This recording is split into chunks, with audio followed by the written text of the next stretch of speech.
A very good afternoon. I'm your host, Noel Singh Dias. I lead learning and development consulting at Times Professional Learning, and I welcome you all to our exclusive event today. Let me take a quick moment to introduce Times Professional Learning. The Times of India Group brings to you Times Professional Learning. Being the largest media conglomerate, the Times Group has diversified itself into several businesses today, truly becoming a household name. Times Professional Learning is an extended arm of the Times Group, a strategic investment in corporate education. TPL, in its 10 years of operations, focuses on enhancing the landscape of adult education and paving the path to become a global learning and development consulting firm. With the credibility, reach, and backing of the Times of India Group, TPL seeks to set the bar high in the enterprise learning and corporate training segment while catering to a broad age and stage of learners across the organizations. We are one of the largest education networks with subject matter experts, global facilitators, keynote speakers, and A-grade academic institution tie-ups like IIM and IITs. Through our learning and development solutioning and interventions, we have had a significant impact on various organizations like Bank of Baroda, Capgemini, Central Bank of India, HCL Technologies, HDFC Bank, Hindustan Unilever, Indian Oil Corporation, Tata Power Company, and many more. With over 5,000 plus hours of learning content and robust delivery mechanisms, TPL delivers high impact training, coaching, and consulting services. Right from professional education across a wide range of disciplines to experienced learners who are well on their way to leadership, TPL brings quality and purposeful learning, making it your one-stop learning enterprise solution. Good afternoon, everyone. So now let's begin our first session, starting with a keynote from Dr. Sridhar G, Dean of IIM Kozhikode Executive Education. Dr. Sridhar comes with a rich academic experience in teaching, leading business leader. He has authored and published business research in journals like Journal of Business Research and Journal of Business Ethics. Professor has completed his PhD from Kakatiya University and consulted various organizations like Marico on sales, marketing, learning, and development. We would like to extend our warm welcome to you, Professor, and we are excited to hear your insights on this topic. Good afternoon, everyone. Thank you very much for this invitation, Times Group. It's a great pleasure that I missed you. I missed some of the most eminent industrialists. When Times approached me to give a keynote address, I was in two minds. What do I do? I chose the easier one. Being an academician, I thought, let me draw something that which I know about the conceptual background on learning agility. Given that I have only just 30 minutes and teachers are known to take a lot of time when they start teaching, I'll try to stick as much as possible to the time limit that which I've got. But in the process, I'll also start interacting with you. Though this is a keynote address, I would like to also have some small minor 1 or 2 half-a-minute kind of exercises as we move progress further. Small corrections in the introduction to me. I would like to introduce myself. I'm currently a professor in marketing, incidentally a dean now. I have consulted, but not consulted Marico, but several other companies. I did 2 PhDs, one at Kakatiya University, then another one in rural marketing from Institute of Rural Management, Anand, Gujarat. So that way I'm a double doctorate. And for the last 15 years, I've been working at IIM Kozhikode. I teach sales and I consult on sales. I do a lot of training and also a lot of assessments of executives in sales. Broadly, in the next 25 to 30 minutes, I would like to cover some of the key points that are relevant to us in terms of what learning agility is, why we need learning agility, and where did this learning agility actually evolve to, and what exactly is this learning agility, how far the research has progressed in terms of identifying and measuring learning agility, And so far, there are also some studies on how do we put forth learning agility as an agenda into the organization. I'll give you a conceptual background, but the background to the very concept itself. So that way I'm trying to draw two. Now here is a small picture for you. I would like you all to use your chat, and I'll ask you a couple of questions. You are given about 10 seconds to see this picture. And then I'll ask questions.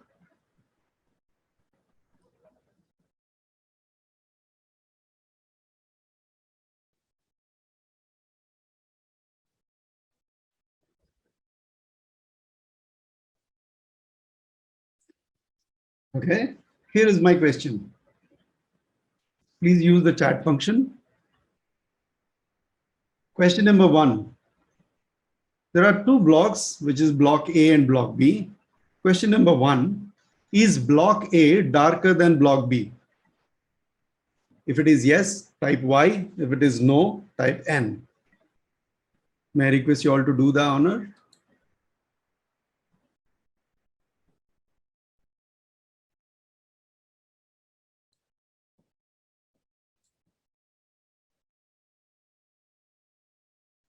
There's no reply yet. Okay.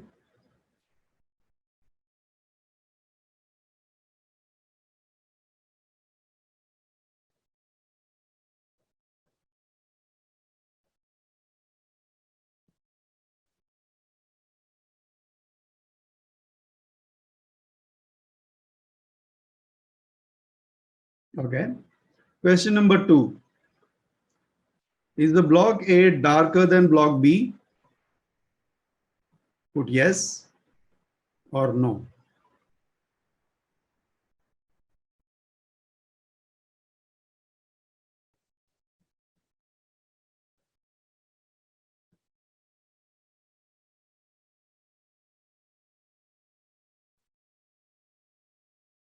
Okay. Okay. Let me just share with you another same picture. I've just put that into Paint software. Nowhere different, the same picture, but I'm now sharing that one. It's the same pic. There's no change. Let me illustrate to you.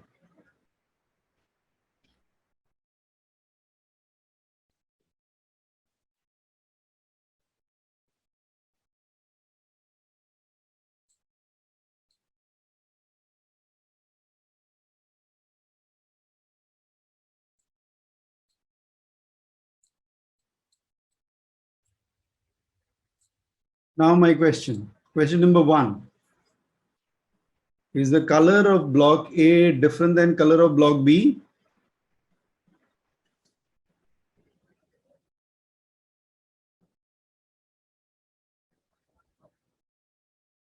Obviously, the second question becomes more redundant as such.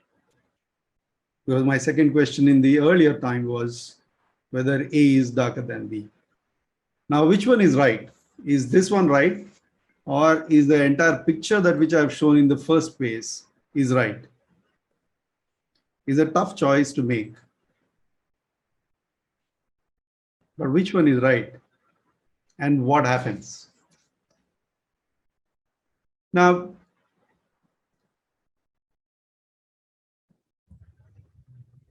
because you have seen this picture earlier, what does your mind say? Your mind says that why is this guy asking when these pictures are absolutely different? While in reality, in scientific terms, when I have removed everything, which is noise outside, which I have removed the background, I have removed everything around, both the pictures are same. Now, this is something what Daniel Kahneman, who is one of the greatest economists, behavioral theorists, mentions is the reason that which we always are perennially into. He says that there is a thinking fast mind, there is a thinking slow mind. This is intuition and rational thinking. And we are always saddled and confused as to what we are using. So there is always a background and there's always a noise to everything that which is happening around us. That camouflages what we are thinking and what we are supposed to talk. Now, why I should raise this point? This is very important because most of us do not understand what actually is the background which is going on. Many of us are addressing the symptoms. Many of us are addressing here and there some loopholes. But what is the larger picture is what we are missing, because that's the one which is actually influencing every of your tiny bit. Unless we are aware about the larger context, and unless we are not sure of what we actually need to do in organizations, it is almost difficult for us to move forward. So context is very, very powerful. If we do not know what is the context, it is impossible for us to solve the problem. One simple example, many of our kids who are addicted to modern gadgets, even the Generation Z who are more addicted to the modern gadgets, we assume are very different than us. But are they? Can you please question yourself? Or is it what actually is the context? We miss out. We yell at them, we shout at them, we tell that they are wrong or bad. But what is the context? We fail to understand. Context has very, very powerful. So if we have to understand the construct of learning agility, we need to understand what is the background. And in that background, it is very, very critical to know, because unless we understand it, we would not be able to adapt. Broadly, there are three eras in the modern times that which the industry has gone through. Early 90s to 70s to 90s was one era where we can broadly put as industrial era. Of course, you can always say and argue there was much more bigger revolution earlier. But in the recent times, whatever have happened in the last 30 years, if you have to break down, we find three important eras. In the very interesting book by Andy Grove of Intel, Only the Paranoid Survives, he mentions that there are inflection points that which industry has to always go through. During his time, he mentions that there are three major inflection points. One, technology. Two is the kind of competition that which was brewing in, and the shift of power from organizations to customers and suppliers. They still hold true to a greater majority.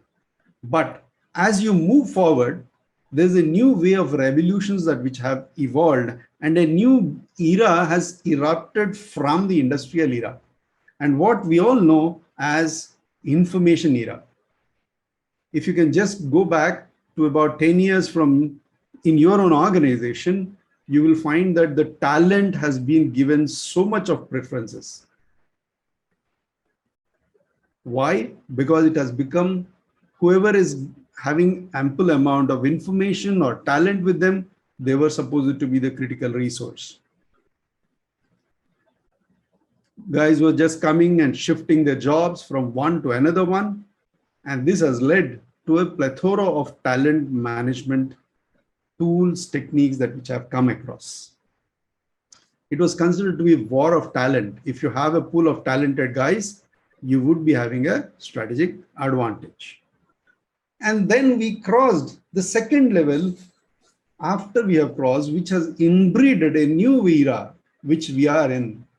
What is the new context?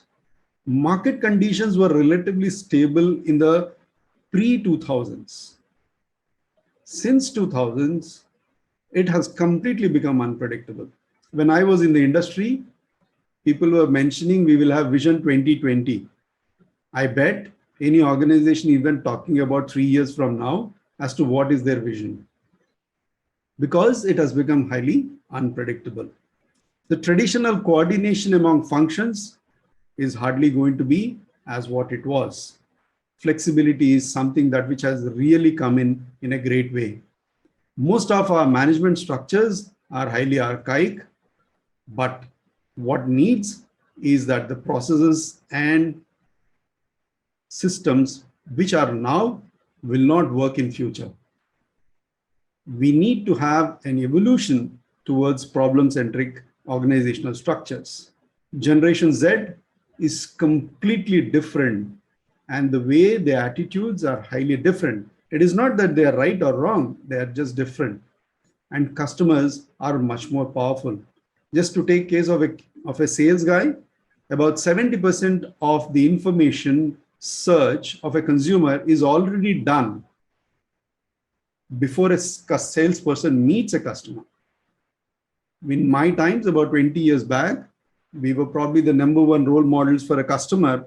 We are now lurking around 13th or 14th place. Now, under these conditions, what is important? There are 5 R's which the organization should go through with. 1 is the relevance, 2 is responsiveness, resilience, resourcefulness, and reflectiveness. These are the critical dynamic characteristics of organizations and also probably an individual at an individual context.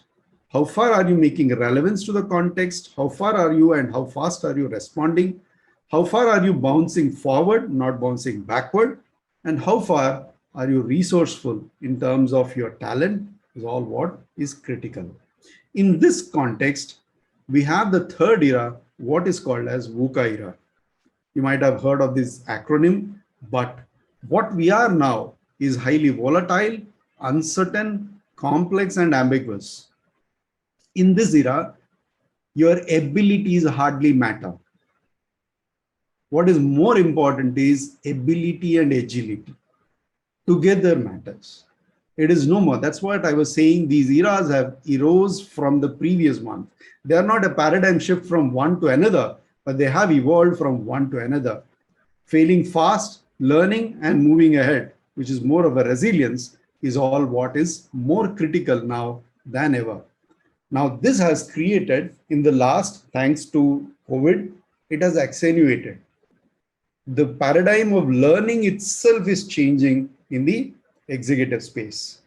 For example, there is a huge amount of digital spaces coming into trainings that which organizations are providing. There's an automation like asynchronous coming up in a big way. Data has become much, much bigger important thing than any other resource that which you have. On the employee front, remote working is preferred, but at the same point in time, there is a work-life balance that which many of them are preferring. Talent retention is becoming a big thing. All of you might have heard about what US is going through with big resignations happening around. Retention of talent is also going to be it may not have hit much to us, but it is just going to happen shortly here and there. Preference for learning while working has really grown. I could see myself in an institute where we have magically worked around how these organizations are flexible enough in terms of changing their training programs. Online self-paced programs, we have seen tremendous amount of growth, both in the country and world across. In fact, I'll be showing you some statistics. Big B schools are finding and struggling to actually be relevant for the simple reason their flexibility is at stake. There's a huge amount of work that which an accreditation agency called AACSB has done. And what they said is that the leading business schools have seen a significant fall in their executive education space, unless they have moved online, which is, of course, is very logical given the COVID context. But what has thankfully happened is that there is an equitable distribution of educational resources within organizations and institutes. There is more inclusiveness, sustainable, which is less costly for the organizations and also less costly for the institutes, and a true change in the form of digital learning group, which came up. In fact, you can see the yesterday news, India is also embracing in terms of how edtechs are going to transform in the near future. 98% increase in the synchronous learning platforms in just 1 year. And I'll provide you one proof. We have, on the very first year of IIM Kozhikode, our training programs did not suffer at all. Not even a 1 rupee we have lost. In fact, we have grown tremendously much more in the education space. Schools have enhanced staff management. There's a digital resources we have significantly built. Times, which is providing this service, is one of our biggest partners in terms of reaching as much of talent as we can. So broadly, the nature of executive training is also changing and is also agile as what the organizations are significantly moving. Now, in these contexts, in this broad context, learning agility is very, very critical. Now, as I said, agility is very, very critical, but it is not only the standalone element. You need to have ability and agility together. And that's where will become the organization's significant resources. The traditional notion that high potentials in an organization are sufficient is no more going to exist. These high potentials have to be redefined with ability and agility together. Now that's where comes the learning agility as such. It's useful not just in selection and retention, but in a host of activities that which the organization is done or doing. Now, why does agility create so much of buzz in the recent past? Korn Ferry, which is a very popular research company in the US, did a very interesting study. They said 50% of those high performers or 50% of those who fail at what they were hired for is only explained by one variable. They were not able to learn quick.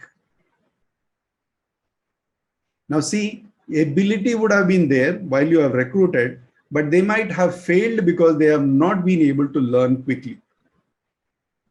Only 15% of global workforce, unfortunately, is agile as what this result provides.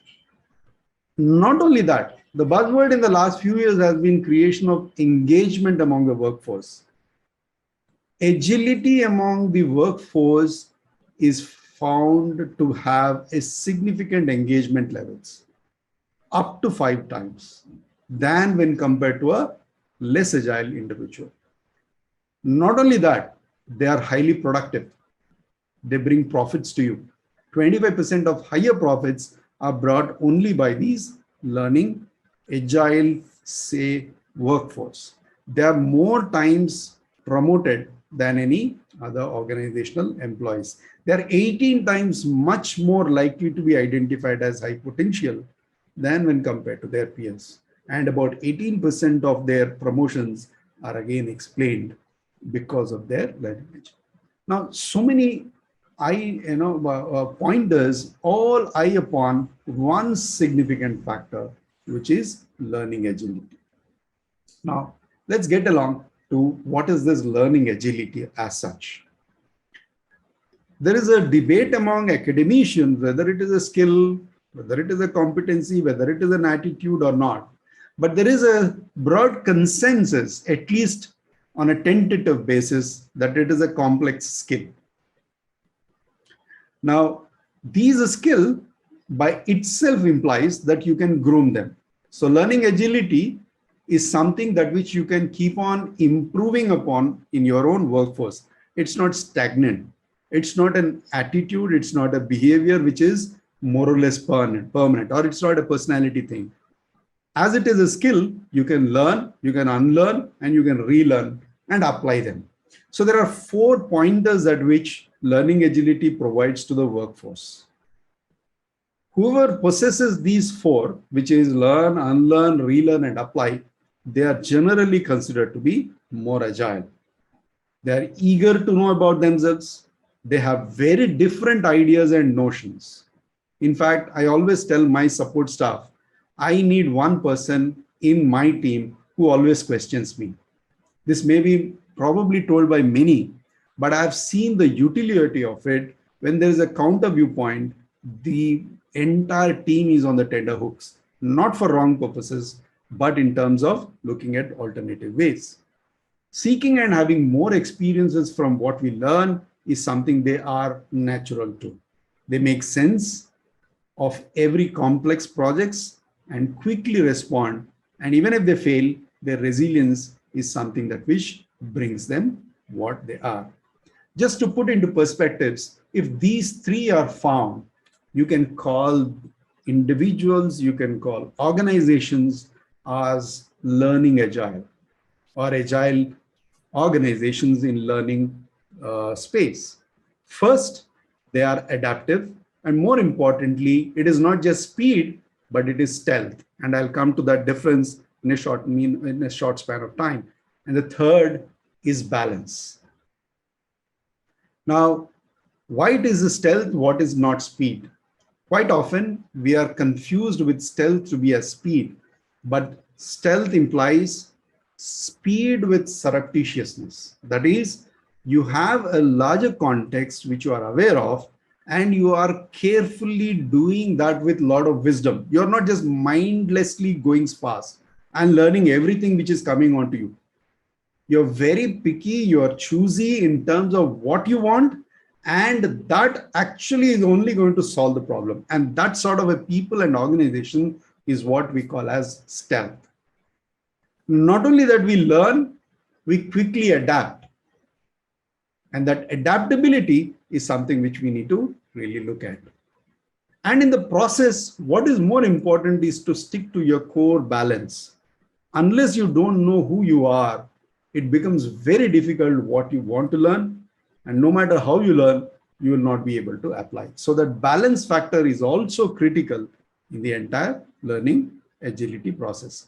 Just to draw a small simile, what is more important as a learning agile is that of Lord Vinayak. You might be having the same story heard about many times about his making those 3 parikramas around Lord Shiva and Parvati, right? When he was in a competition with Lord Kartikeya. Now, for us, the traditional notion of Vinayak is basically that he may be not agile, but he's so much of wisdom that he is considered to be more agile as an individual. That's the reason why he became God of gods. And that's the reason why he possesses both buddhi and siddhi along with him, both wisdom and ability or capacity. So if you clearly look at what is more important in the modern day is not just fast bites that which you learn, but you need to quickly pick up what you want and how you would like to go forward. And let me come back to the dimensions of learning agility, which comprises of 5. First is about people. They are cool, they are highly resilient, even in terms of when they are under serious pressure. Unless they are not under pressure, performing cool and with resilience, they would not be called as learning agile. They treat every problem and opportunity with a constructive mindset. And they are keenly looking for that experience at which they come in. When I say they, it is both individuals, it could be teams, it could be organizations. Second dimension is that of results. These are the ones under tremendously tough conditions are consistent performers. In fact, they surprise everyone every quarter to quarter.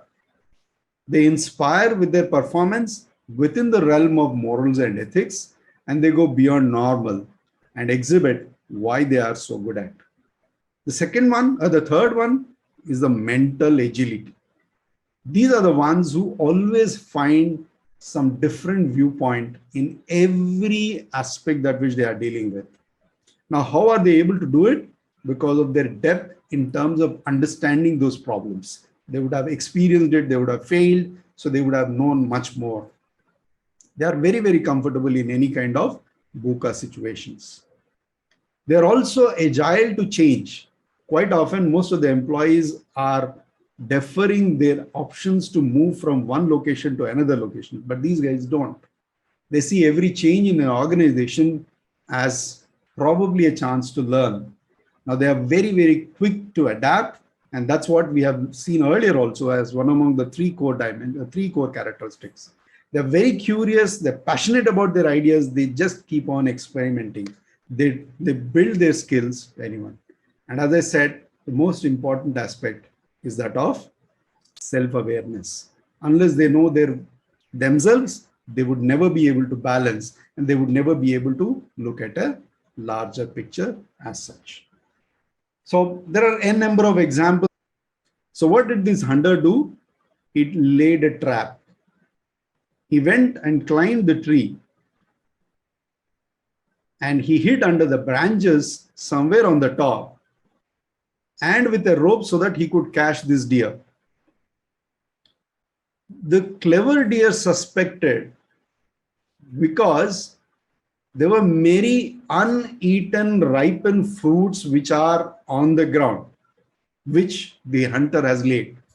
Now, once it got this suspicion, it has forbade its temptation. This is what is called as delayed gratification. Now, one of the most important findings which I'll share it right away is that of a Stanford study. You may like to look at it. That delayed gratification has proven to be providing a lot of happiness and also wisdom among many individuals. Now, this delayed gratification and also a sense of wisdom is something very, very critical, because that also has a strong correlation with success rate, as what Stanford has found out. And this hunter, what it did, the moment deer did not come, he was in such a kind of a hurry to catch the deer, he threw some of the fruits near to the deer. That is when the deer suddenly got much more suspicious, says, how can a tree throw to me? Then it told in a voice saying that, oh dear tree, fruits are falling straight down to me, not on the ground. Because you have changed the habit, I am now changing my habit. I'll go to another tree and eat. Now, why I had to tell this is two important characters among people which are very, very critical, both for learning and also for success. Delayed gratification, and probably another important character is the wisdom. I'll club these three important agilities and demonstrate as to how IIM Kozhikode has done in the last 3 years. Our results have been amazingly good, primarily because we have quickly adapted to what the context was. Though I would not be able to tell you the number of figures, the figures of the institute right away, but what I can say is that in a span of just 3 months, we have turned around the entire training program and build our digital capacities, so that we have not only gained what our previous revenues are, but we are exceeding our results in much more different way. In the last 3 to 4 years, we have innovated in the space of our PGP programs, which are flagship. We have launched a 1-year PGP program.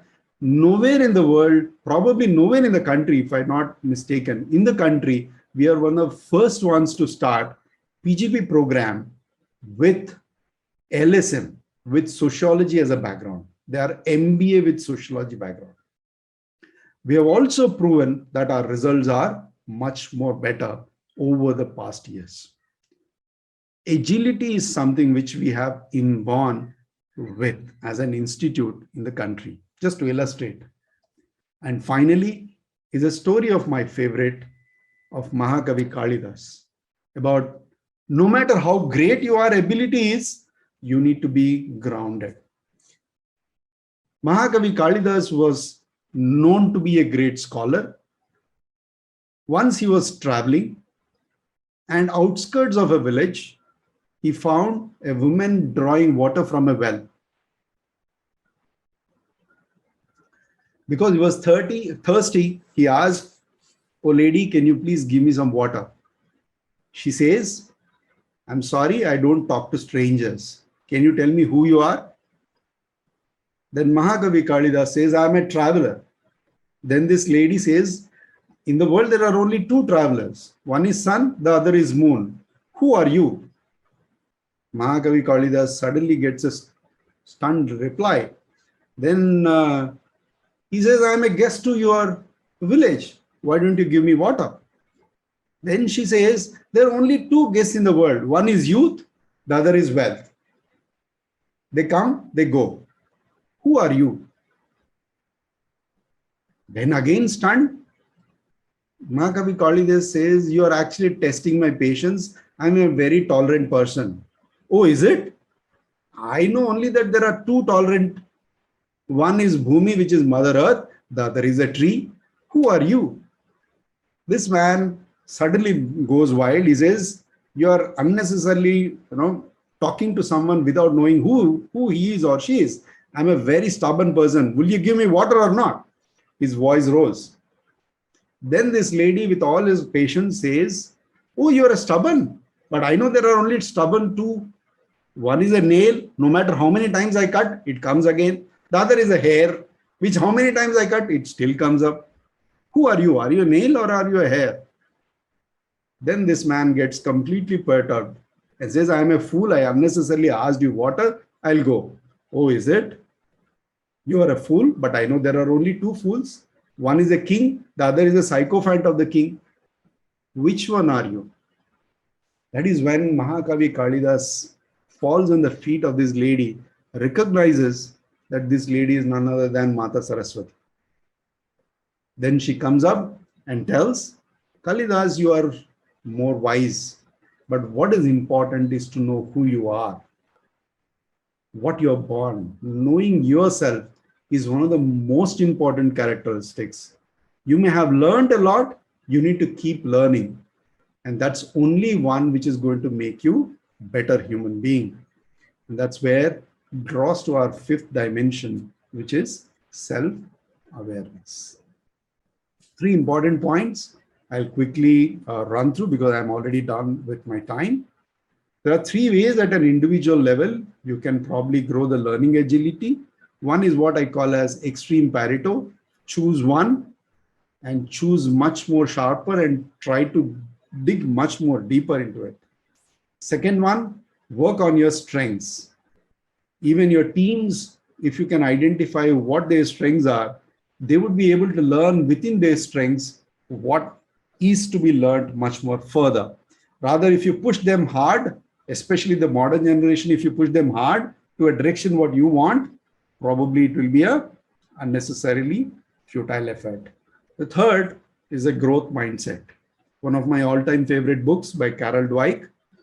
I would not be able to spend much time, but she tells there are 2 types of mindsets. One is a fixed mindset. The second one is a growth mindset. A growth-minded person will always see opportunities even in calamities, while a fixed person sees calamities even in opportunities. Now, how does an organization really go forward? Organizations have always chosen speed over adaptation or adaptation over speed. There is no need for that. They can now in this VUCA world club both of them.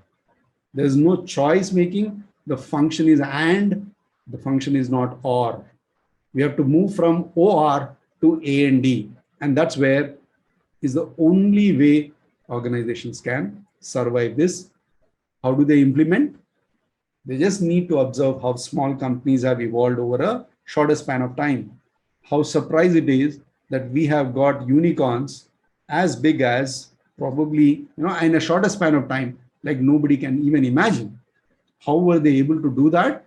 It's basically because of their entrepreneurial abilities. We have talent. We need to just move our function from OR to AND.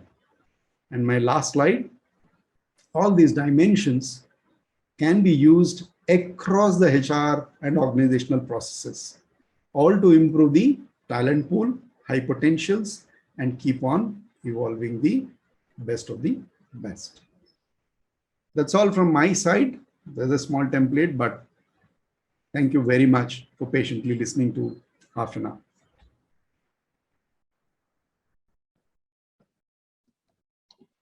Thank you, Dr. Sridhar ji, for that very insightful and interesting session. Especially those parables were very relatable, I would say. Your valuable research knowledge and teaching methodologies have helped us all grasp a better understanding of learning agility as a concept. Well, now we shall move forward to our panel discussion, where we will be joined with industry experts and some thought leaders who will share their insights with us on the same topic. Our first panel discussion is about building adaptability and flexibility to manage dynamic work requirements.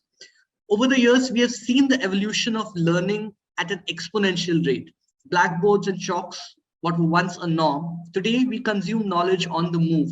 It could be via LMS, it could be via an app, or it could be through Instagram, Facebook, and various other social media platforms. Traditional classrooms that were set up are now changing to virtual and hybrid setups. What was once an 8-hour-long classroom training is now changing to 60 and 90 minutes of virtual sessions. With all these sessions happening and all these changes happening, how are managers and learners adapting and implementing flexible strategies? Let's find out in our session. Let us now invite our moderator for the panel discussion. I'd like to welcome Brilin SK. Brilin comes with a well-rounded experience of 25 years. He has worked with companies like SPGen Global Management, BNP Paribas, CRISIL Limited, and is an active member at Toastmaster International. With his time-tested experience in strategic business partnering, talent management, and human resource planning, Brilin has taken employee experience to new heights. Brilin is the Chief People Officer at Times Professional Learning, a division of Bennett Coleman. I would now, thank you Brilin, for joining us today. I would now like to welcome Nidhi Dhanchu. Nidhi's professional journey started as a learning and organizational development professional about 18 years ago. Currently, she's leading the people practices at Praj Industries, a global leader in the biotechnology and engineering space. Prior to Praj Industries, Nidhi was the Vice President Organizational Effectiveness at Thermax, and before that, she has been a part of Infosys. She has won several accolades for her work, including the esteemed TISS CLO Award for the L&D Team of the Year in 2015 and prestigious BML Manjul Award for Excellence in Learning and Development in 2015. The Thermax Innovation Award for a program on prevention of sexual harassment at workplace, the esteemed Infosys Chairman's Excellence Award for the work in building culture of innovation at the workplace. Welcome, Nidhi. We would now to welcome our next panelist, Ruchika Pal. Ruchika is an experienced HR professional with a good understanding of talent management landscapes across Asia, Europe, Middle East, Africa, and US markets. She has nearly 2 decades of practitioner experience with more than a decade with Mercer Consulting. She leads the corporate HR at Apollo Tyres globally. She is responsible for talent management, L&D, HR at Apollo Tyres, and HR technologies, amongst other things. She is also the global HR business partner head for all corporate functions. In her corporate role, she has provided advice and support to HR business partners across all areas for rewards, performance management, talent, employee engagement, and global mobility. Welcome, Ruchika. Thank you. Our next panelist is Anshul Bhargava. Anshul has over 20 plus years of diversified experience in L&D, recruitment, and organizational development. He is a big evangelist of bionics in the space of HR. His specializations lie in technology-aided learning and development. He has developed multiple domain universities to ensure upskilling and reskilling is done within the organization in the right manner. Currently working with Tech Mahindra as the head of talent acquisition. he strategizes the talent management ecosystem to ensure that business is equipped with the right competencies, resources for an impactful business outcome. He has worked with HCL, WNS, and Infosys in his previous assignments. Welcome, Arshad. Happy to have you on board. And now I would like to welcome Dr. Dinesh Kumar Murugesan. Dr. Dinesh has a diversified experience of over 2 decades across all specialized areas. He has worked with companies like TCS, Deloitte, Bank of America in the past. Dinesh is a recipient of several awards in his career, the most recent being the Best HR Leadership Award given by SHRI and Top HR Leader Award granted by World HRD Congress. He was also conferred with the prestigious HR Chanakya Award by IKON and 101 Top HR Minds Award from CHRO Asia, CHRO of the Year, awarded in the Corporate Guru World Summit. He is also the most influential HR leader in Telangana. Dinesh is the national president of a well-renowned society of business icon, International Knowledge and Opportunity Network. He was recently elected as a chairperson of International Human Rights Protection Council for its Tamil Nadu chapter. With that, I would now like to hand over the session to Brilliant to commence the discussion. Over to you, Brilliant. Thank you, Noel. Good afternoon, good evening, good morning. From whichever part of the world you have joined us today, I'm sure you're all excited. Professor Sridhar just left us with something to ponder on. 50% of the leaders fail at what they were hired for because they lacked learning agility. A big pause for many of us, isn't it? The pandemic forced individuals and organizations to think beyond the normal interventions and make learning agility as a part of their key expectations. Adaptability, stealth, and balance. Professor Sridhar shared, these are the key characteristics of a learning organization that has learning agility. And I realized, and I'm sure my panelists would agree, it is crucial for organization to do it. But what does it take for organizations to build adaptability, to bring in flexibility in managing the dynamic work? And today, I'm so honored to have a galaxy of HR professionals studded with experience and awards galore who bring in the expertise and experience in building learning agility. This power-packed panel comprises of an interesting mix: IT, manufacturing, and someone with manufacturing and IT. I'm sure this would be a fantastic discussion. We all must remember time is of essence. So we will have a limited conversation. So beginning with a 2-minute opening remark from each of the panel member, moving on to some question and answers. Time permitting, we will open the floor for questions from the audience. Please feel free to drop in your questions in the chat, and we will ensure that the panelists would respond to it, if not live, offline. So to kickstart, Anshul, different folks, different strokes. And I was interested in what Professor Sridhar also said. Should we look at differentiation for HiPods? And I was taken back to our conversation earlier on. In a sense, according to you, do you think organizations should plan differently for HiPods and others? The tech sector, I believe, and many of us know, are assumed to be the most agile, and survival of flexible and agile is the norm for them. Your 2 minutes for your opening remarks, Anshul. Over to you. See, I really, first of all, thanks for that question. Very interesting one. And Dr. Sridhar gave some of the answers to your questions as well. My funda and my fundamental has been, and Nidhi would have heard it in our previous organization. It's pretty simple. The more you learn, the more you earn. So I live with that philosophy. And coming back to your question in specific for HiPods, I personally believe, customization has become the key in the age of this new learning. If you don't customize, you will lose the interest of folks. The Generation Z that we are dealing with, they require needs as per them.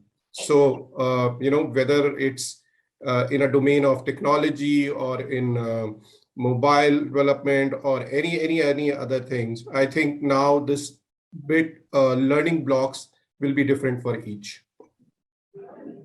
Thank you so much, Anshul. And yes, rightly said, one size fits all approach will not work, not in the future for sure. And it's important to customize learning as well. Thanks for sharing that. So we move on and jump up to the manufacturing sector with Nidhi. Nidhi, you come from a sector where, in your own words, people join to retire with a coconut and a shawl, which in essence means that it's a lifelong journey for them. How has the manufacturing sector adapted to the need to being agile? And we all know manufacturing is considered to be a very traditional sector. And personally, I'm curious and intrigued to understand how the sector has been able to be agile, especially in this current situation. Over to you, Nidhi. Sure, and thanks for that. And it's amazing to see all the panel members. A very good afternoon to everyone. It's been a point of inflection for the manufacturing, in so many ways, because they want to break out of this coconut shell that they have been in. And, and the whole world around them is screaming of change and agility and everything that transmits, aspects around change management. And it's very interesting how the whole core engineering, manufacturing has sort of reflected very quickly on themselves and the practices that they have had and the practices that they currently are with, and adapted themselves, and most of them have, even if it comes to automation, it comes to manufacturing 4.0 to 5.0, it comes to people practices, it comes to to Anshul's point of leadership development programs where N used to be equal to 100, where N is the participant, to how we were just having this conversation today, and I have some guests from Mumbai. How can we do N is equal to 1 for my high potentials? Because every learning journey will be different. How can we adopt agility in learning practices when we come to our hiring strategies? So of course we have the whole GET, DET, internship, etc. model, but can we expand this and look at something very different from in terms of the hiring strategy itself? The whole can we make the whole experience before you try, before you buy, and so much more relevant today, for our young professionals who want to try, they want to try you as well. So, the whole aspect of bringing we started the journey with Thermax internship program, we're doing here in Praj, the whole try before you buy, organizations try you, you try them. So, I can go on and on about it, but just an opening context around, there is a lot of agility that's happening. There is a lot of adaptability that's happening in core engineering and manufacturing sectors. People are understanding the approach, the segmentation, the way learning, people practices, everything needs to be approached, needs to be changed. The good thing is, most of the time, leadership, the CEOs, the CXOs, the executive council members are reflecting, yes, this is the time and we need to do it now. So that's the positivity of it all. I'll just stop here and we can come back. Thank you. Absolutely. Thank you, Nidhi, for sharing that. And I'm correlating what Professor Sridhar also mentioned, and taking the coconut from your hand, breaking it to say that come out of your coconut shell, that is a change for you. Professor Sridhar spoke about the noise when he shared that experience with us, A and B, which one is darker, right? Many a times we are not in the right light, and that makes it difficult for organization also to change and adapt. And most important, from what Professor Sridhar also mentioned, was about the context. Make sure that you're moving towards it. So, Ruchita, interesting. We've discussed this earlier, nudge-based learning versus calendarized or mandated learning. I know L&D professionals are too hooked up or hung up on saying that I need to have a calendar. We all know that times are changing, and your perspective from a global environment, should learning be global Should it be local or should it be global? And I'm sure you heard both the panelists say, and your wise words and experience from a global perspective would definitely help us understand it better. Over to you. Thanks, Brilliant. I think, yes, a lot of wise words already said. And from a global perspective, and also taking 2 steps back on the topic of, like, saying adaptability, flexibility, and dynamic. And to that, when we add global and local, you can make it not just 3-dimensional, it becomes 4-dimensional for all of us to operate it. And that also in a manufacturing sector, which my co-panelist Nidhi will correlate to a lot, where, all these terms don't go automatically together. They are really at other ends of the spectrum, and you have to keep pulling them together. And making the whole journey global can be even more challenging. But I think the key thing for any program which is going to be global, whether it's learning development, talent management, or anything, is how much is it scalable and sustainable? I think I said that earlier also is important. So learning and development, what is sustainable and scalable are programs which are to be applied with a single stroke, right? But there are a lot of things which will be local. There are a lot of things which will need a right blend. Much like learning will continue to be hybrid. It will continue to be micro and macro. But at the same time, if I bring in the manufacturing sector, it'll be all about skill talent with new age skill sets. It'll be all about new age innovation and collaboration. It will also be about multi-generational workforce trying to embrace agility, speed, new age technologies. And at the same time, it is going to be hybrid learning aligned to new age skills, competencies for learning. And so, a lot of terms being pushed out from my side here, but manufacturing is not an easy sector, mostly because of the multi-generational workforce. And when I add the global part to it, it is an extremely dynamic environment to operate in. Thank you. Thanks, Ruchika, for sharing that. In fact, I still keep saying it. Pre-pandemic, there were so many experts talking about managing a VUCA world, doing this, doing that, thought leadership's happening. But when the pandemic hit us, everything just went for a toss and no one knew what to do. And we were in the VUCA. Exactly. So it's like planning for the future, and when the future comes, you really don't know what to do. So it really pushed us to the wall. And that's where I believe, based on what all of you have shared, is that organizations started realizing the importance of agility. While yes, it was at the back of the mind, it came to the forefront because of the pandemic. So Dinesh, I remember we were mentioning about the need for a move in culture from a WFA to LFA. Before you start thinking, what is it? It is work from anywhere to learn from anywhere. Exactly your words, I'm using it here. How do you think organizations can plan to curate learning content targeted specifically at 2 elements? And I think it will be pertinent to all of us here. One is the performance management, and second is retention. Over to you, Dinesh, to share your experiences. Thanks. And honestly, when you said WFA to LFA, I was really wondering, what is this? All of this. This is what the corporate world has done to us, right? We love to abbreviate everything and coin a new term.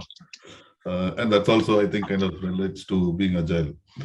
Now, I had a few points that I wanted to say, and after Professor finished, I struck off a few points because he covered them. Then I was listening to Anshul, Nidhi, and Ruchika. I struck off the remaining 2-3 points that I had also. So I'm wondering, I have to really create something new that I think. Yeah, the need for change. I think in the question itself, you kind of answered it.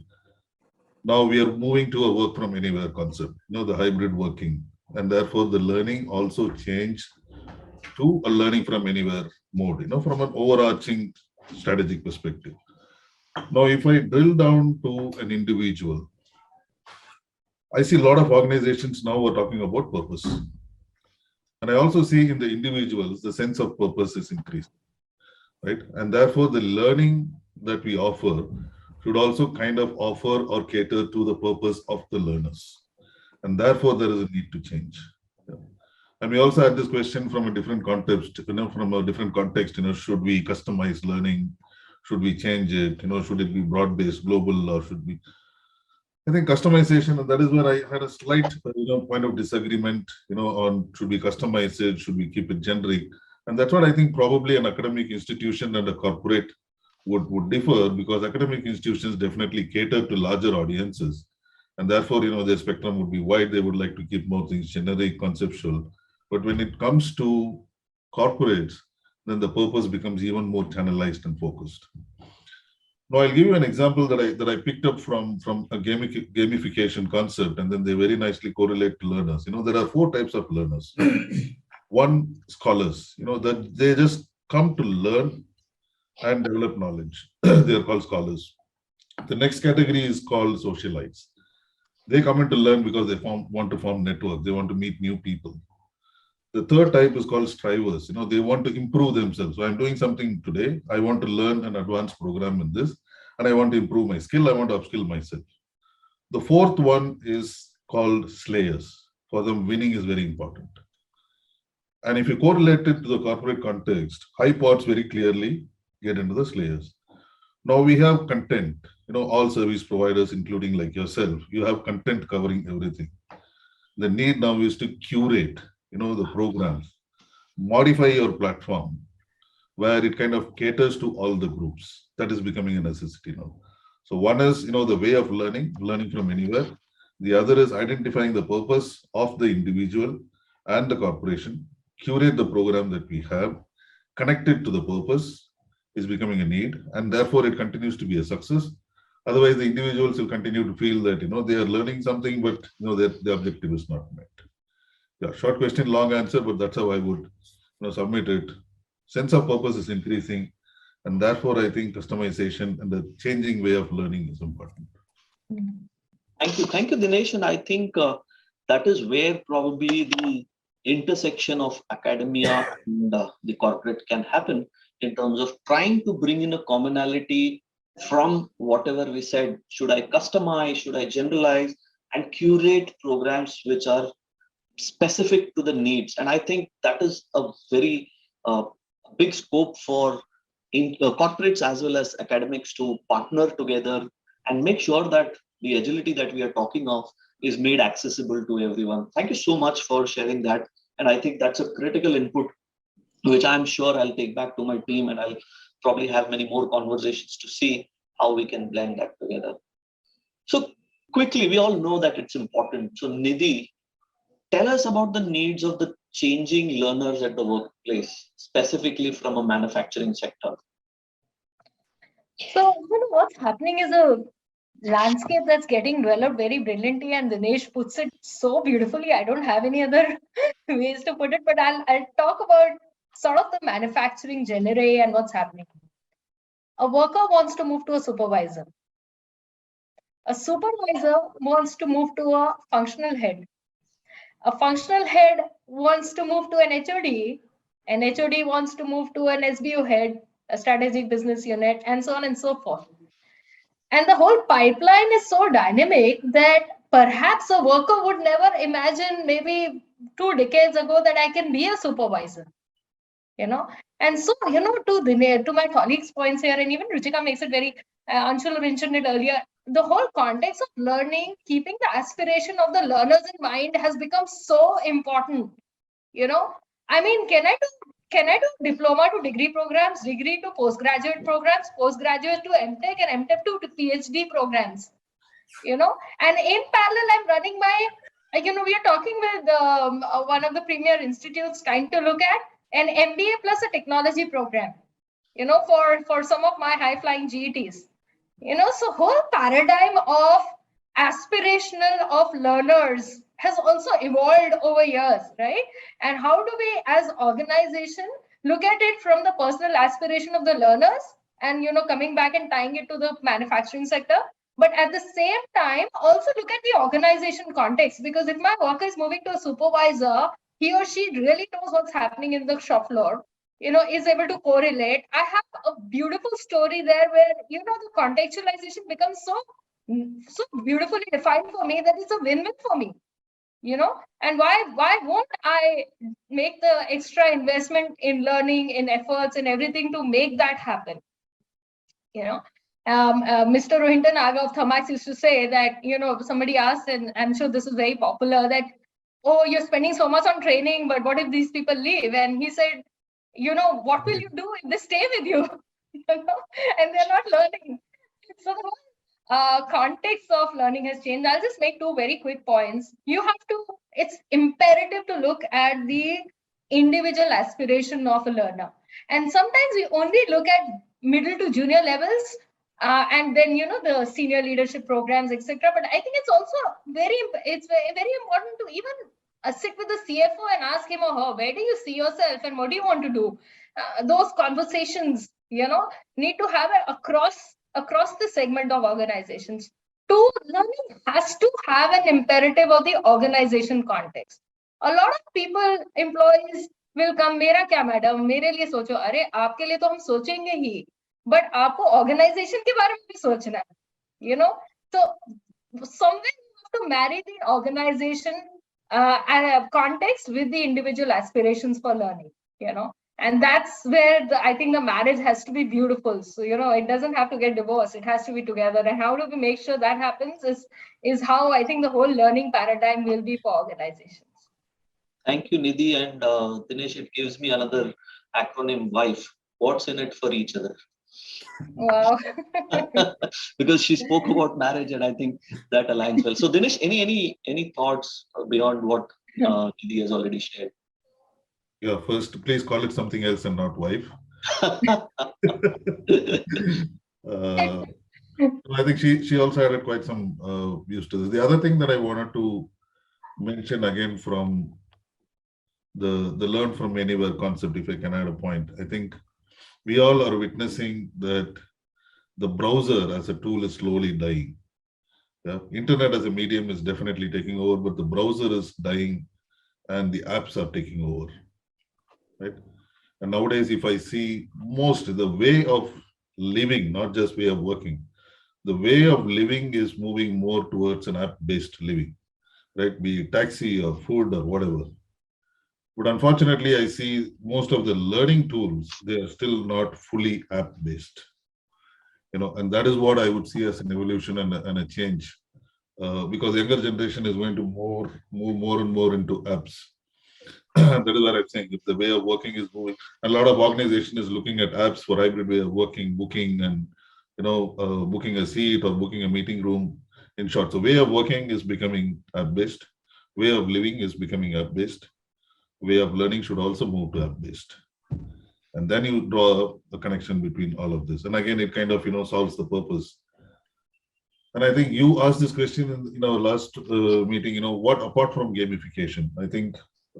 Apart from gamification is, like I said, if you have to cater to all these people, we should also see how to make learning interesting. And maybe, I'll talk to that when we move into something that our organization did. We also see some kind of reward and recognition even for learning. Can we have some contests? Can we have, so when you introduce contests, it kind of caters to all the groups. The people who want to learn, just learn. The scholars, they will come in anyway. And when you create, contests, then people get into groups and form teams. It serves the socialites. Yeah. There are scores and dashboards that are published. It helps the strivers because they check their score and improve. And the slayers who wants to win, they keep winning these contests and it feeds to them. So this is just one idea of how do you also make learning interesting. So apart from learning as a common purpose, the individual purpose of these individual profiles are also met. And then if you make it app-based, make it accessible from anywhere, then I think learning will become successful. Thanks, Dinesh. And I think it also connects to what Nidhi mentioned. As long as we are able to focus on the individual, the aspirations, and provide solutions rather than say, this is what it is, take it or leave it. I think we have a long way to go. And thanks for sharing that. So quickly, I know we are running short of time. This is a fantastic discussion that's happening. So Ruchika, quickly, in terms of adopting strategies to address learning needs, especially in times where we were socially distanced, and probably, I'm not sure if you had your factories on or work offices on. So what strategies did you adopt to address this learning in socially distanced times? I think Dr. Dinesh made a great segue for where I can pick it up from is really the app-based learning. We do partner with the global organization. We do take in, so, you build, buy, borrow content We stopped building it, but mostly buying and borrowing content, which has helped us leverage on a lot of behavioral managerial skills. Of course, for specific functional skills, you definitely have to either build in-house or try and get the specialist. For us, the app-based learning was a big factor. So both micro-learning and macro-learning. Micro-learning to say, and this is a global platform, everybody has access on the phone and on the browser. We also track what is the offtake of programs. We track how many people are using mobile-based app, how many people are doing digital learning through the browser. And we did two types of micro-learning. One was really when the whole thing started, we launched for the first time an Apollo Virtual Academy, which was really the browser, the app-based learning and the partnership learning that we had. You said competition, we launched programs like DigiRace. We said who does maximum programs, and then we try to create basically a culture of, now the important word is continuous learning, not just time-based learning. So that continuous learning is a culture you want people to adopt and adapt. And that's why that becomes important in micro-based learning, which is self-paced, fast-paced, bite-sized, and at the same time at the click of a button. So we do something as a habit calendar also. We do something called as 5 at 5, which is we launch, just give 5 minutes at 5 p.m. every day on your phone, click on it and do a program. It's just a short video, which could be based on a theme related to Apollo values, Apollo, theme of the month, etc. So we do something like that, but that's all the micro learning that we can work on. On the macro side of it, we're also doing really good managerial programs, which is curated learning journeys by particular levels of management, by leadership programs. And again, it depends on who your technology partner is. Our technology partner is also bringing leadership programs with MIT Sloan to us, which allows us to do self-paced learning as well as, leadership programs. And we are right now covering 120 global leaders through those programs. And this all happened through Apollo Virtual Academy. It was a push, nudge, like you said, brilliant. The VUCA world has arrived. We got ready for it in a week's time with the right partnerships, and we were all set, go and running, both micro learning and macro learning at the same time. Thanks, Ruchika. And I will connect with you to understand more about the habit calendar and 5 at 5. Very interesting concept, which are simple and probably all of us could take back to our organizations. Thanks for sharing that. Anshul, I'm sure when people talked about apps and all of this, you must be wondering,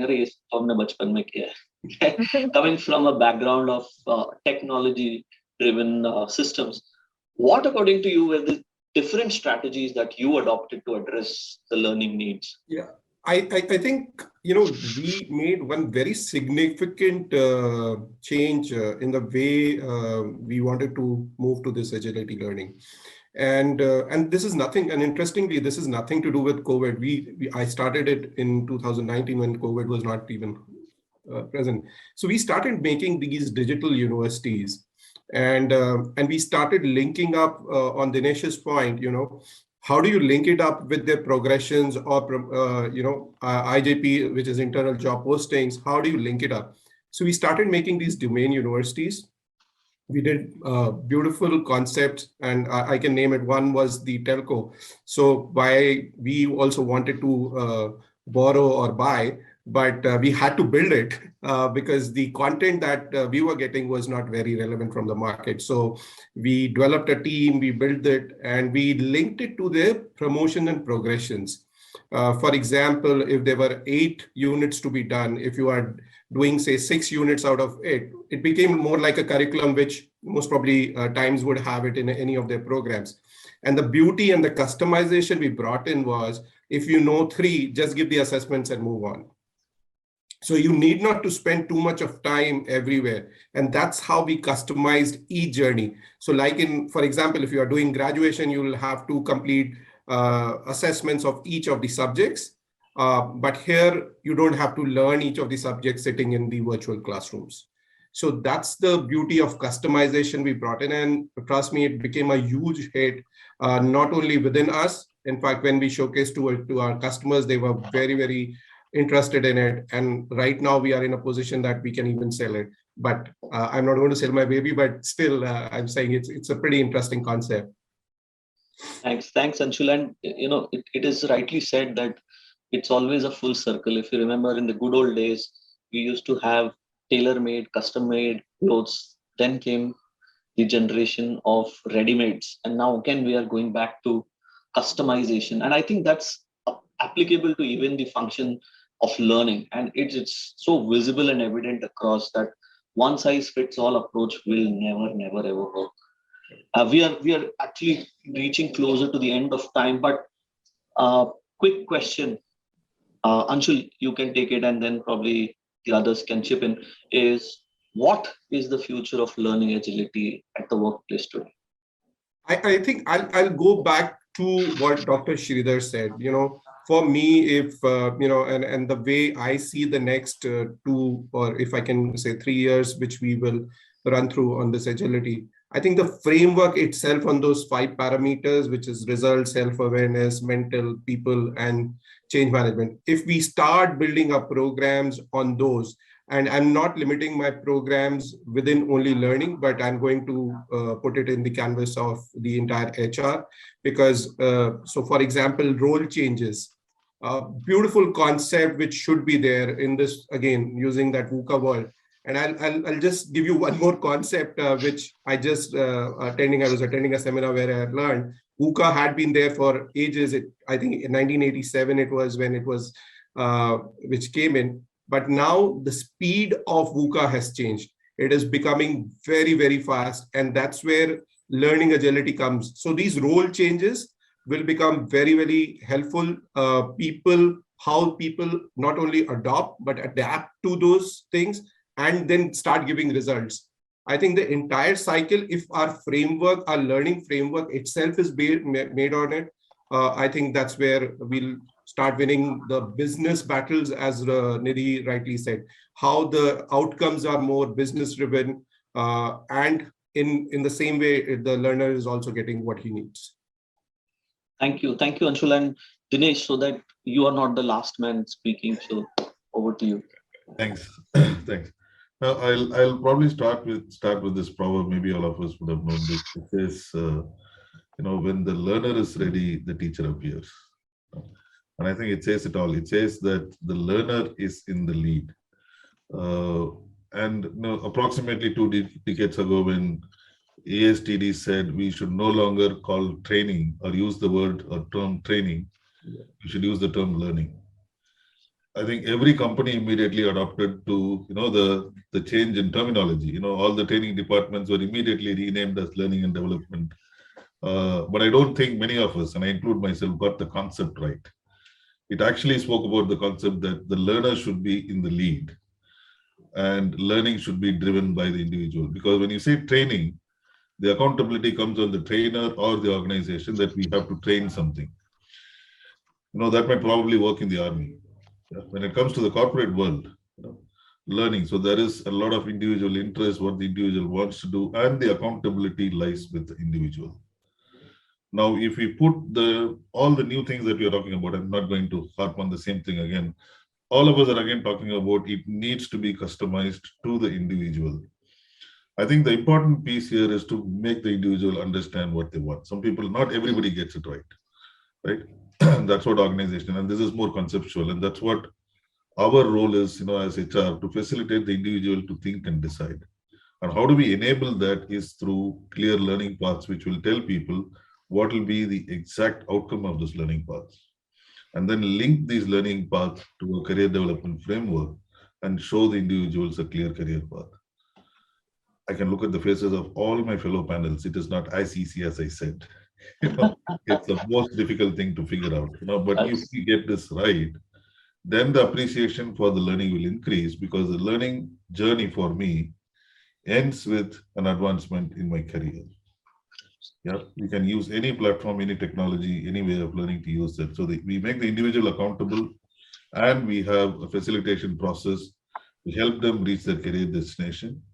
That should be the new model of learning. And then, of course, it should be a learn from anywhere model. Thank you, Dinesh. Ruchika.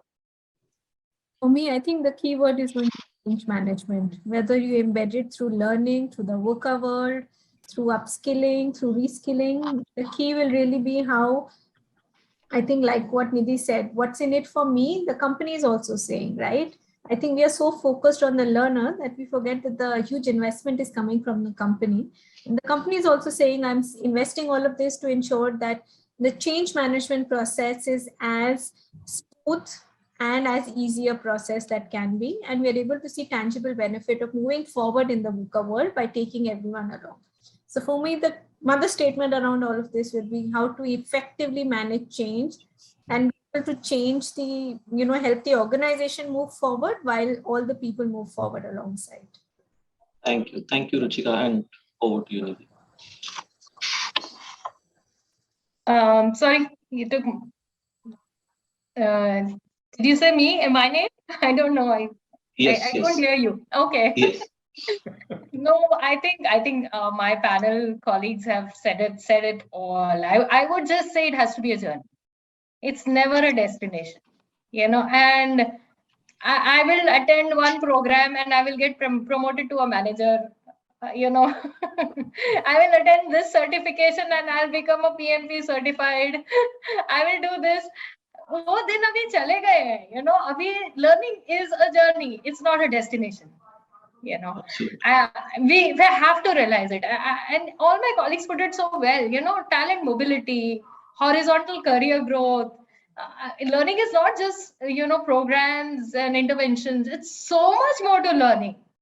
I mean, the whole aspect of on the job is just in a different dimension altogether.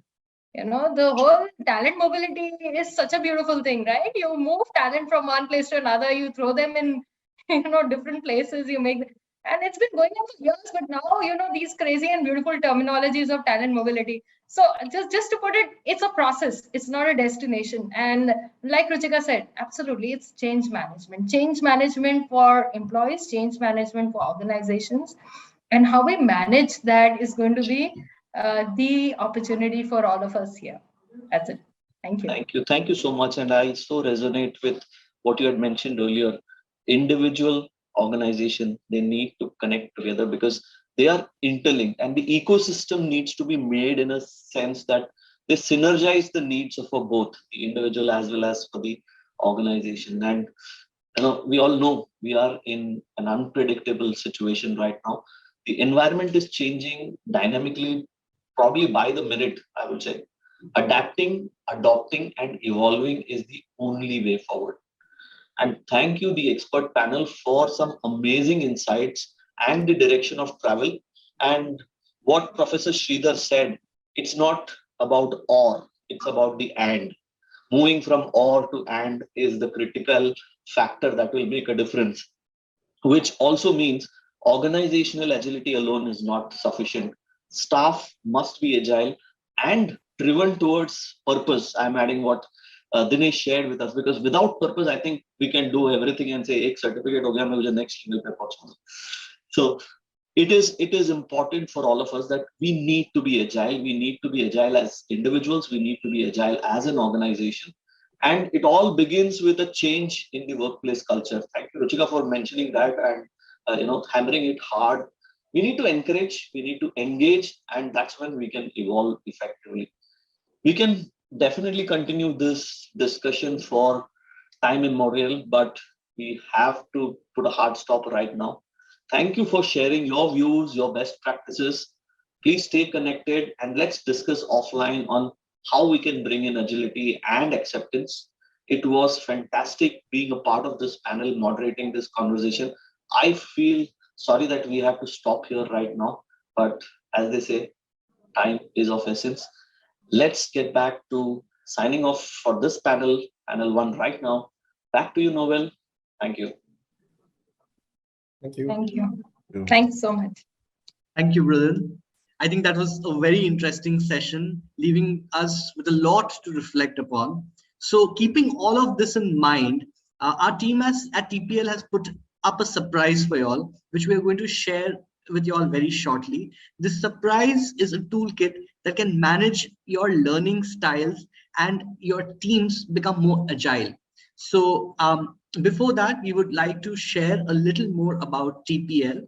After this, we'll join in on the second part of this conclave, and we have some leading names in the tech space join us for that talk as well.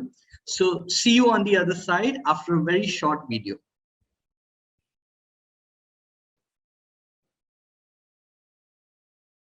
Today, India is one of the fastest growing economies in the world, thanks to its strong macroeconomic fundamentals. Coupled with India's young demographic profile, rising literacy rate and advancing technology, we are at the cusp of exponential growth. Our human capital too has to gear up for global challenges with skilled manpower well equipped to learn and adopt global best practices. The Times Group, India's oldest, largest and most respected media conglomerate, was alive to this massive skilling challenge and set up the Professional Education Division in 2013. At Times Professional Learning, we are committed to fulfill the aspirations of millions of learners through learner-centric innovations and global collaborations. We are a professional skilling powerhouse for graduates, and we provide them with key skills in sectors like banking, data science, digital marketing, SAP program, and many more. We also provide one-stop solutions for corporates for their training needs. Under corporate training initiatives, we have created over 5,000 hours of learning content.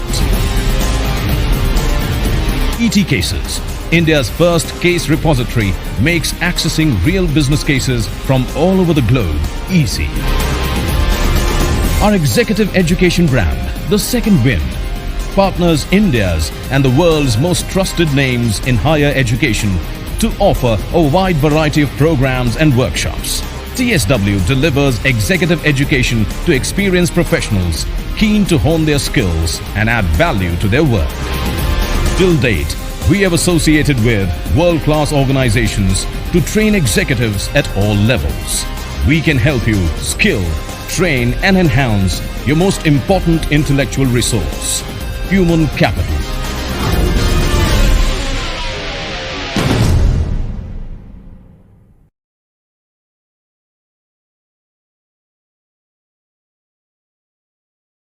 Welcome back.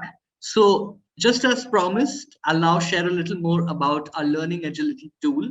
Our team has been researching the latest insights and trends in learning agility and has identified 3 domains that a resource must work on in order to build learning agility. And managers, as we know, play a very critical role in building agile teams.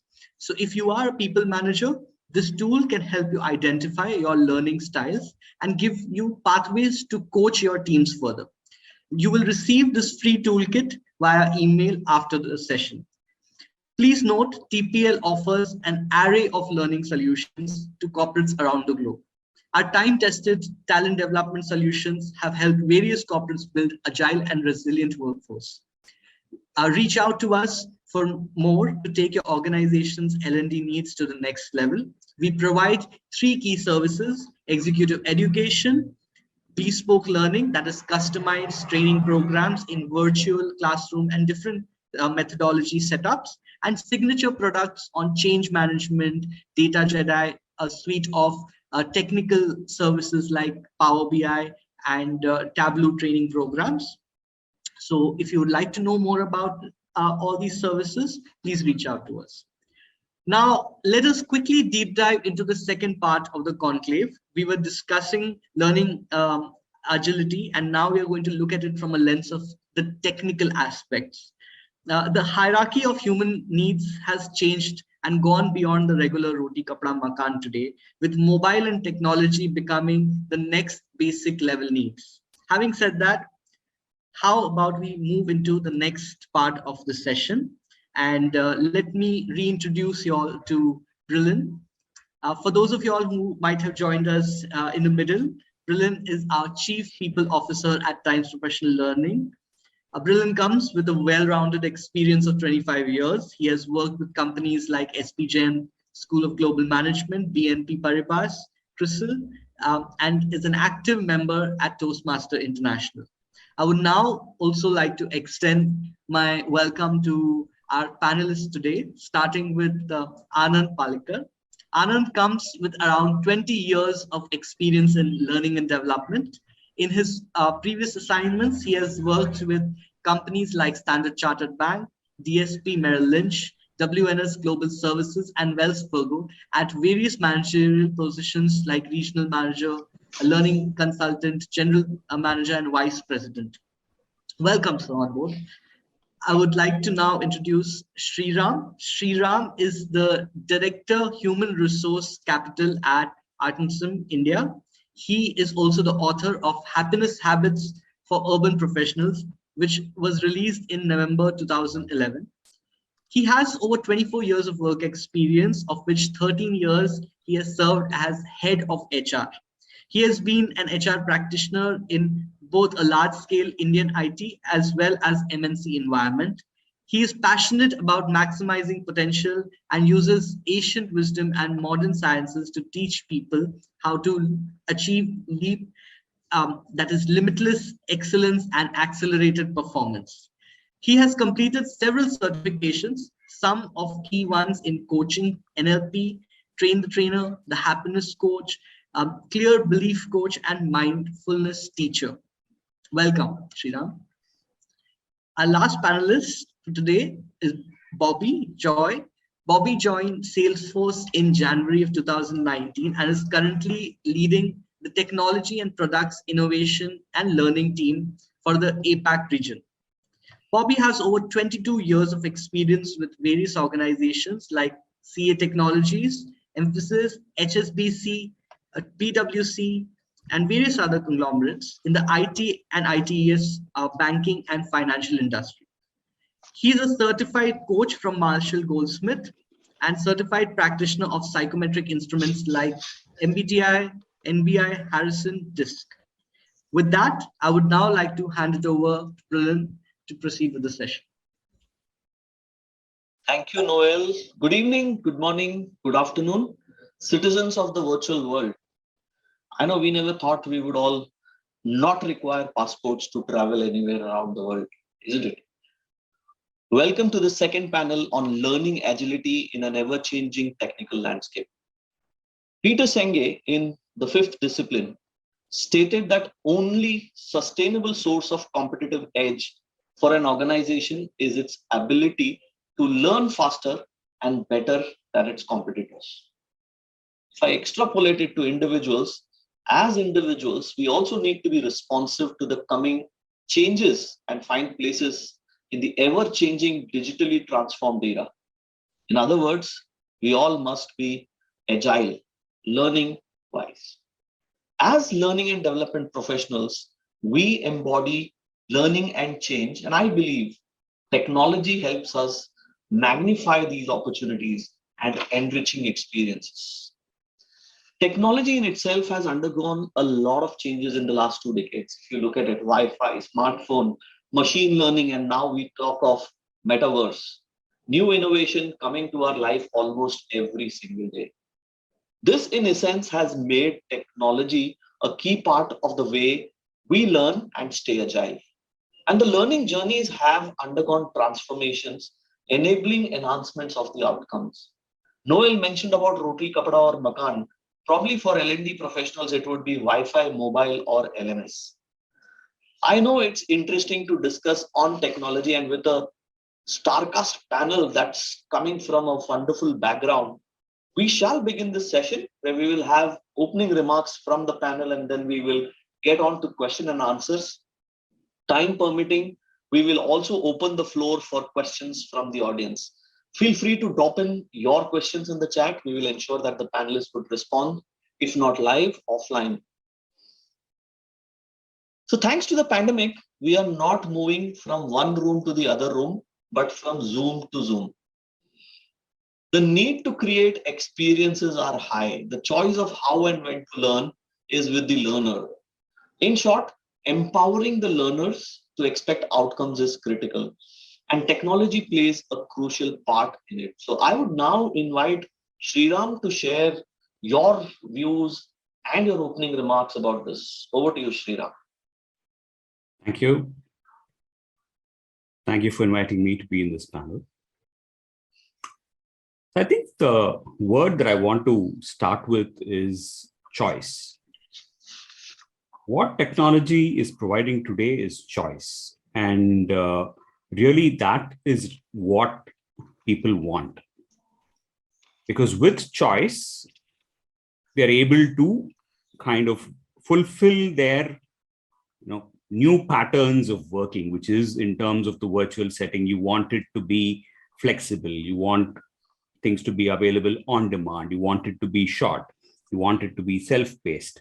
Okay. And I think the key word there is, that choice is now possible, largely because of the advancement of technology and the options that people have.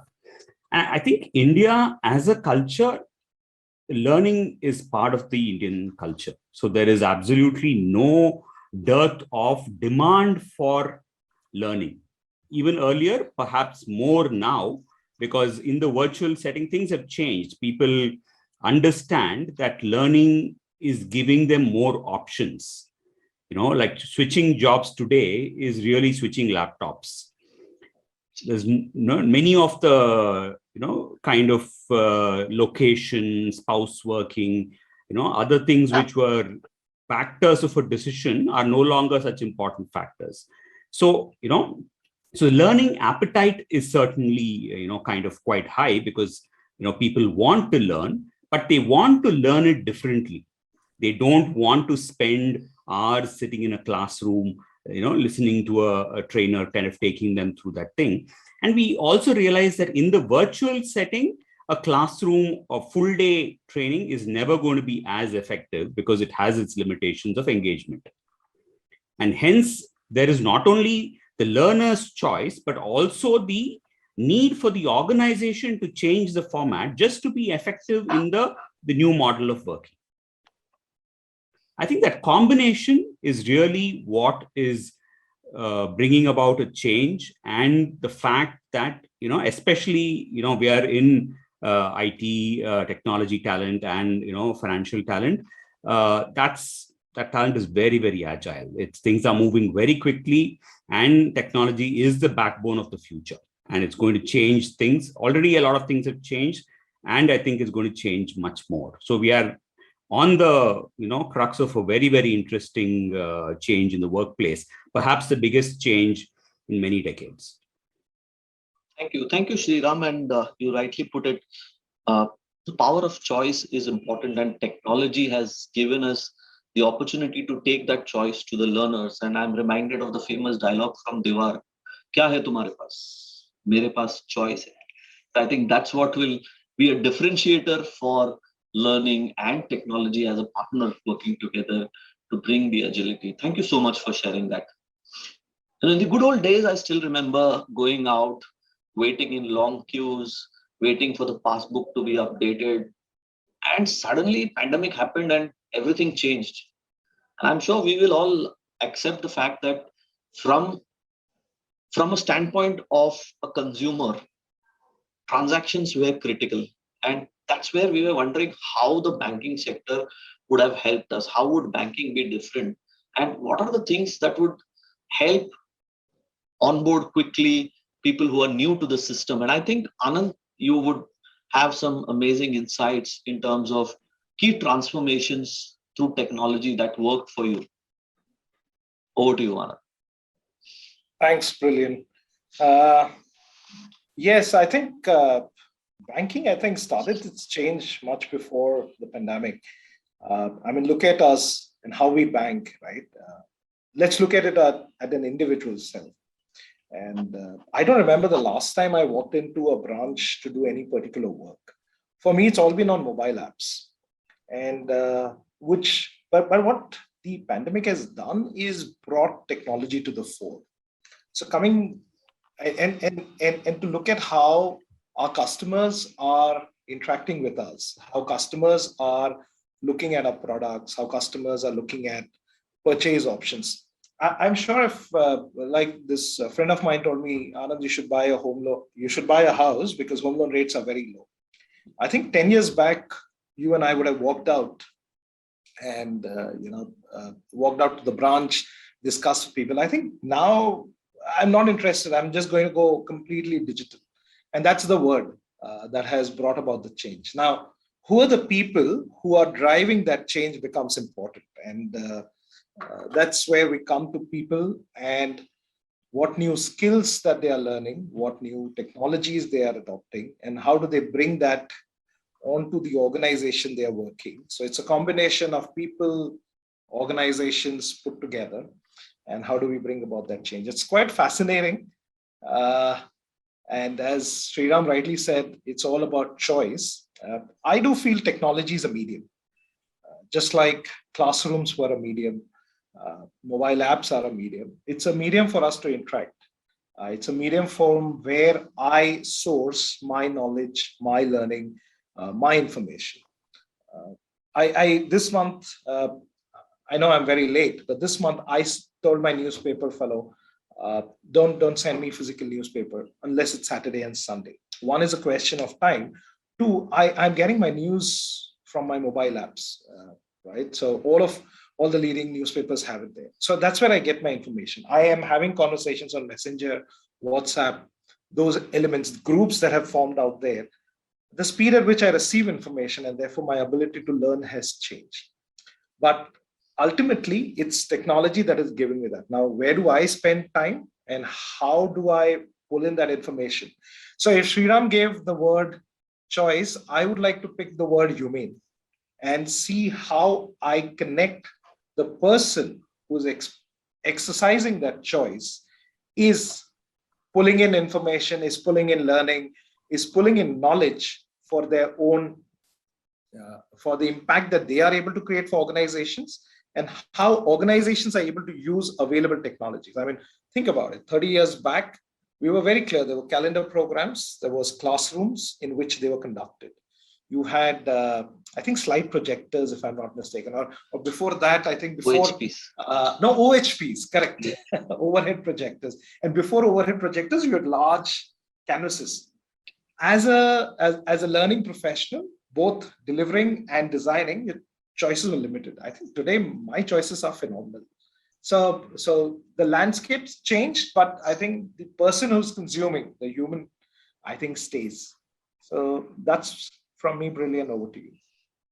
Thanks, Anand. An interesting aspect about the connect to the person, and I think it aligns very well with the need of the hour. And probably, as someone rightly said, what we do today will define how things will be in the future. Yesterday, I was having an interesting conversation with one of my friends, and I asked him, are you working? He said, no, I'm still working from home. And the only difference is to let people know that I'm working from offices when I put a shirt on. So people are literally in the virtual world 24/7. And we all hear about the virtual meeting fatigue. And I think, Bobby, you would be the right person to tell us about how technology, the use of it or the overuse of it has enhanced learning and things that can help us make sure that we don't misuse what is available for us. Over to you, Bobby. Great. Thank you very much. Well, good afternoon, everyone. And it's great to be here this afternoon. I mean, the word I'm going to say is, if we can work from anywhere, we can learn from anywhere. I mean, that's the reality. And the best part is, I think, as an organization, we're all on a level playing field, right? I think earlier we used to have better classrooms, but today the environment is that we just have Zoom, and it's just created a level playing field for every organization. So what is the difference? I mean, we all know that technology is the answer, but the thing that we need to think about is, what is the experience that we're actually creating for learners? And that's going to be the biggest differentiator of all. What is the experience, right? I think we all agree on one thing. Even after 2 years, the biggest thing that we've not been able to teach people as learning heads is where to look when I speak in a Zoom call, right? I think you'll always find some eyes lower there. So if you've not been able to teach that, and there itself, I think it kind of talks about, what kind of experience have you been able to create for people. So technology is the level playing field, but it's always about, I think we know that technology is going to create fatigue. And there was a very important question that somebody had asked in my team. They're like, every time we think of learning, it's yet another Zoom session. And so the question that we were asking was, maybe there is no need to actually create yet another Zoom session, but create a totally different experience for people that they can continue to learn from. And now then we start thinking about, which is the right technology that can actually enable it. I think last year when pandemic hit, the only option left to us was to move everything that was running in classrooms into an online model. And the only technologies that we thought of was Zoom, Google Hangouts, depending upon which was the one that was approved by our company, right? So we just moved it online. But the point now is, a year later, we're thinking about, is that even the right experience? What was the experience that people really enjoyed about our programs and activities? And is there an online virtual mode in which we can actually create that whole experience? And that's been our biggest attempt over the last year and a half. And I think I'll talk a little more about it, but we all know if we can work from anywhere, we can learn from anywhere. The only differentiating factor is which is the technology, and can we create the same experience that we would have created if people were in the office? And that's my initial thought. Thank you so much, Bobby. And I think you nailed it right when you said it's all about the experience. Merely taking what worked in the offline mode may not necessarily give us the experience. And small things like where to look in the camera when you're talking to people on Zoom is something which many of us tend to ignore. And rightly said, it takes us back to understand the brass tacks, which are more important and critical for ensuring that learning agility comes in. So here's something which I would like to ask Anand. Anand, especially because we are talking of a banking sector, I know there is a mindset attached to banking. And when you think of banking, there's only one thing that comes in, yaar, wahan pe jana padega, line khada rehna padega. Especially when it comes to people who have been in the system for a very long time. So according to you, do you think learners in banking as a sector adapted to the new age technology? And what's your experience on the learner agility specifically in this tech related learning? So let me see if I get your question right. What you're saying is, are employees in my organization and learners, have they adopted to the new technology being used in the banking and the way banks interact with their customers? Yeah. Yeah, the answer is yes to that. That's how we've been able to create that. So the good part is, I mean, if you look at also the technology, and I think Bobby would probably, let's see, Bobby nods his head on this one, but given the background from where we get people in technology, most of them are actually fairly learning resilient. And and if you notice, they do, I mean, look at all the people you know within the world of technology, maybe your friends, etc. A lot of them are actually quite keen on learning, the ability to learn and practice, and which is why we see a lot of senior IC roles, for example, in the world of technology. A lot of them wish to continue doing what they're doing and deepen their knowledges. So the simple answer to that question is yes, absolutely. They have adapted to the technology really fast. The question is, how have we been able to contextualize learning for them? How have we been able to create environments for them to be able to practice the new age technology that they are learning and adapting? So I think it comes down to within the experience umbrella, how am I able to help contextualize? How am I able to help them build their skills faster so that they're able to demonstrate it on the business landscape? So Anand, just a follow-up question. Would this also apply to maybe someone who's been in the organization for a very long time, not very technologically savvy, and suddenly the pandemic pushed them to be tech savvy? I think that's all of us, right? We had like when Bobby was talking about Zoom this, Zoom that. I mean, we had one Zoom license given to our team. I'll give you a simple example. I think I'll answer this question in an example of somebody in my team. We were running banking knowledge sessions. So suddenly, 2 years back, we said, okay, stop all training programs. We thought it will last for 2 weeks, 3 weeks max, and then we'll come back to office. Life will go on. As March went by and April was going by, we suddenly realized that this is not going away. I had people, and I'm just giving you this example as an incident of how things actually move forward. It's similar to water finding its way. That's how people find their way through problems. And now technology is one thing, but banking domain is a completely different topic. And I suddenly found out that the team started pushing themselves in the way they were educating people. So one was Zoom, the other is they started using, at that point of time, we didn't have enough licenses. As I said, we had one license, and then of course we scaled it real fast. We had conference calls, and then we had online quizzes and games as options. And the team actually was able to put together all of these to be able to deliver, let's say, a learning session and make it interesting and engaging. And when we looked at our, experiential scores, I think they were very good. So it is the speed at which people adapted and adopted and invented was truly phenomenal. So the answer is yes. Even people who've been around for a long time, who've been not really technologically savvy, they did move forward. They may not have coming from those backgrounds, but they did move forward. They invented, they searched, they found out how to make things more interesting. So that's an example to tell you how things actually move forward. It's literally like water finding its way through a tough ground, but it does, and then people do it up. Thanks, Anand. And it's like connecting the intent with the purpose, with the right kind of attitude. As you rightly said, the water will find you. Have that, and you'll find your way. Exactly. Thank you so much. So, Bobby, what kind of interventions and methodologies have worked to address the learning challenges that we face today, especially in your organization? If you could share something. Sure. So as I said, it's all about experiences now. So we have to really rethink the way we're able to create those experiences in an online virtual world.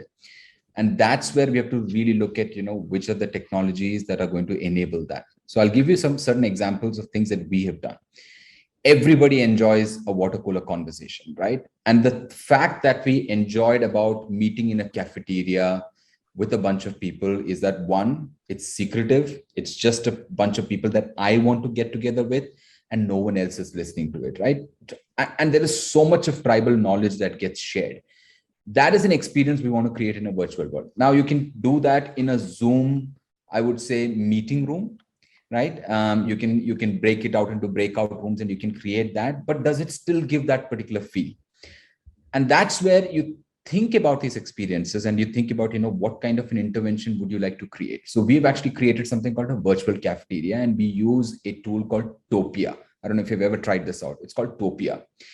Topia has this very cute avatars that you can create for yourself, and you can actually go and meet up with people. And the best part about Topia is as you approach this particular person, your video gets switched on. And as you move away from that particular person, your video gets switched off, and so does your audio. I think it just creates that kind of an environment of actually sitting in a cafeteria and having conversations with people. So Topia is open, people can just come in, right? So I'm just talking about, how do we probably think about experience on the whole that we want to create for our people, and then use technology to support this. We were using Zoom for another very popular program of ours called Open Opportunity Market, because career, and this is a platform that enables people to move laterally between various roles in teams, which is something that people really loved. And we used to do this very nice job fair, right? And we try to do that on Google Hangouts. But then we realized that, that is not creating the experience that people loved about the OOM. So we actually use a platform called AirMeet, and we did Google Hangouts, 13 different Google Hangouts, and all of that we tried it because that was the way to fix it. But then we use AirMeet as a platform today, which is very, very distinct, and people loved AirMeet. There was a learning curve, but once they started using it, I think they just love it. So I think, and the other thing that you think about is synchronous and asynchronous learning. There is learning that people would love to do together, but trust me, after so many Zoom calls that one has to get into, people don't want to see another people and another face in a box yet again. So think about, synchronous versus asynchronous learning, and how do you probably weave all of that into your whole learning experience for people. So we have our own internal tools like, Quip, Jamboards that we often use for a lot of our asynchronous learning. So what I'm saying is you have to rethink of the experience that you want to create, and that will guide you in terms of, what methodologies, what interventions can you create for your people so that, they experience and think of it differently. And it feels that, though we are in a virtual world, we can still have those people connects that we miss out so very often and that we yearn for a lot. Thank you. And I think I would definitely explore Topia, because that's one thing which we have been missing a lot, the water cooler conversations. Thanks for sharing it. Sriram, in a virtual content context that we are in today, do you feel that the learning needs of learners have changed? What's been your experience? No, I think it's certainly changed. There's no doubt about it.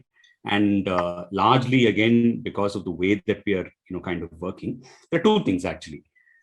One is the virtual way in which we are working. Second is the life experience that our learners are going through in terms of what are they engaging with.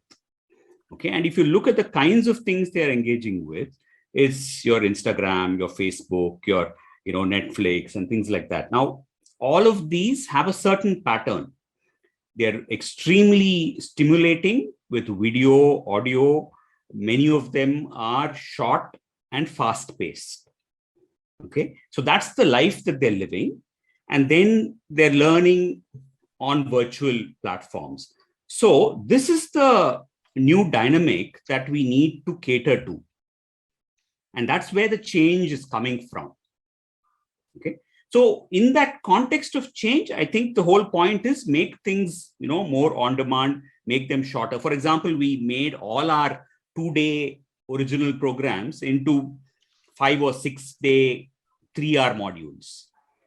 Okay. So that, that immediately changes the format, makes it shorter. Second is, I think we had to increase the, make the virtual trainings more engaged. So increase engagement in the virtual training, because otherwise people get lost. If you even look at it, right, if people are just watching a video and learning, there is a certain point at which they switch off. Unless it is so, which is why if you see the movies and all, right, it's so much stimulation is there so that you don't disengage. Obviously in a training video, you can't bring in that much. But what you can do is to engage, which is to pause it, ask questions, get them to give opinions, bounce off certain things, which in a live thing, somebody would sense it and say, hey, you seem to be disconnected, can you give me your view on this? Immediately the person wakes up and things like that, right? So virtual, kind of trainings have to become more focus on engagement rather than just content, because content anyway comes, that's part of the deal that you have, right? But engagement is extremely critical in a virtual setting. Second is, I think we need to make these hybrid or blended learning journeys, because with virtual, there is a certain lag that people experience, and you have to counter for that by making it a lot more of a journey with a hybrid model, which is that, hey, you learned, now you share. Okay, now you use a different platform. For example, we have Slack, where we create some channels and ask people to, kind of discuss certain things. So you bring in different, and that's also a technology thing, right? Because with technology, we're able to provide those alternates, which were not really, kind of used earlier. So that's the, kind of change that we are catering to with using technology as the, propeller of that, solution that we are able to kind of give. Thanks, Srinav, and interesting aspects that you brought together. And I know we have so much to discuss, because technology and learning, it's a wide canvas that will require a lot of time to get into the nitty-gritties and pay each and every pixel. But in the interest of time, quickly, I just want all of you to help the L&D professional ears to understand, with the fact that social media is the way people are learning, virtual reality, artificial reality, gamification, and with metaverse coming in, how do we as L&D professionals prepare ourselves to embrace the future? Any thoughts? We can start with Anand then Sriram and Bobby.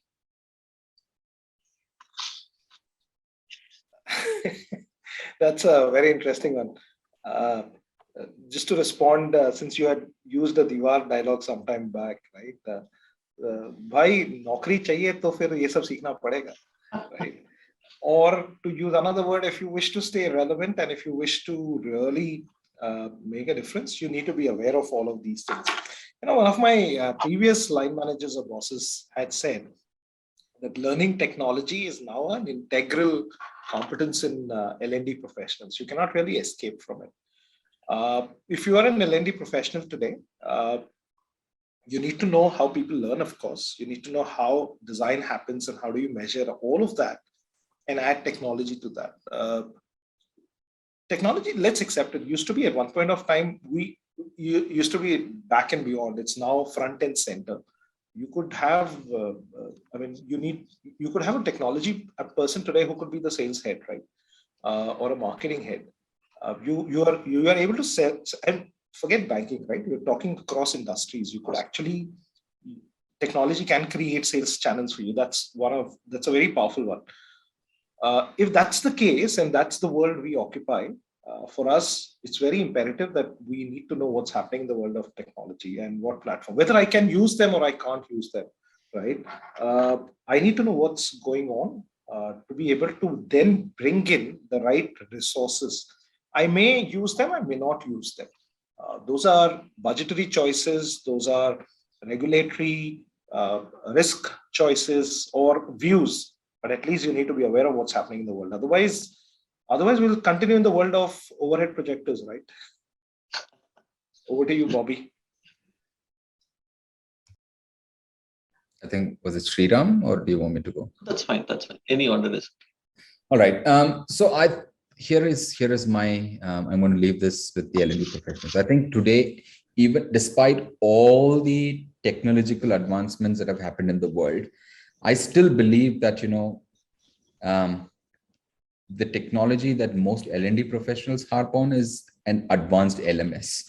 The world has moved beyond it, right? I mean, we think about an advanced LMS, we think of, a better content management system and a better LMS, but the world has moved beyond it. Yeah? I mean, the world has really, really moved beyond it. So I think we have to start thinking about it differently.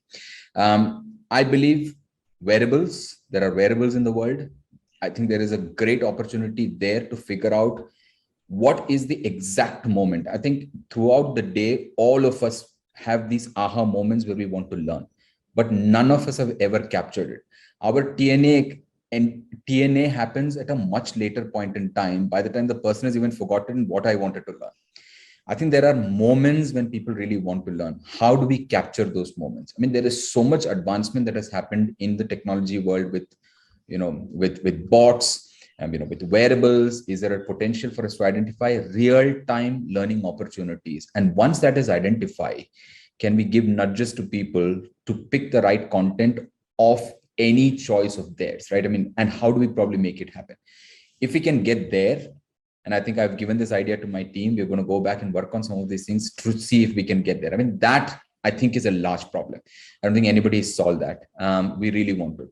I think the other thing that I would like to just leave is, don't try to overdo things, because technology is, right? Maybe the best thing to do is not to do anything at this point in time. Trust me.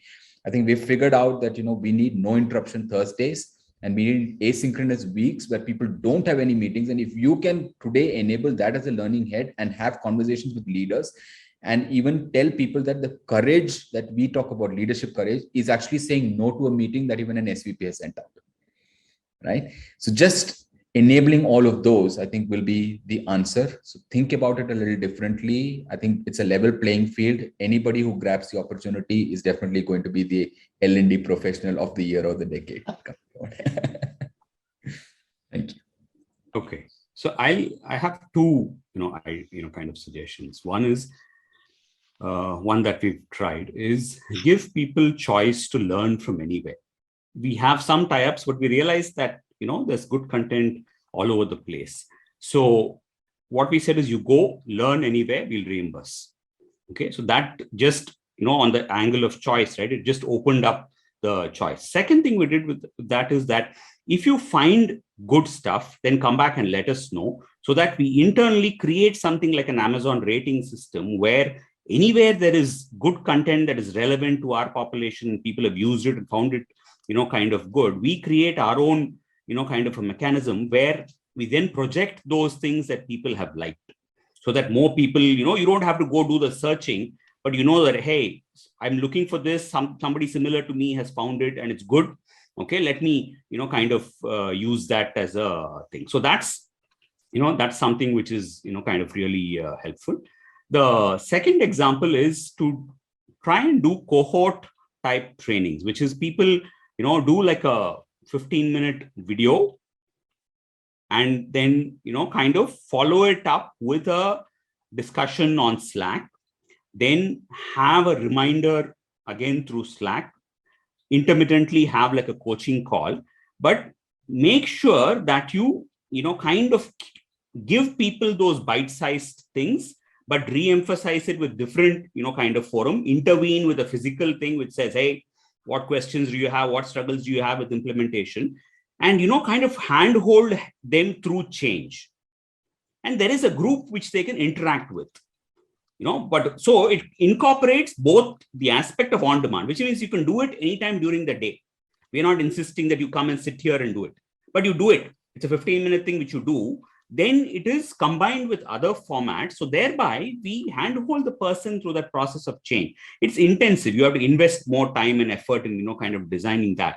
But we found that something like that is really, helpful. It brings in a lot of the new age formats and kind of focuses on change. Because the issue with virtual learning is we don't know how much the person is changing.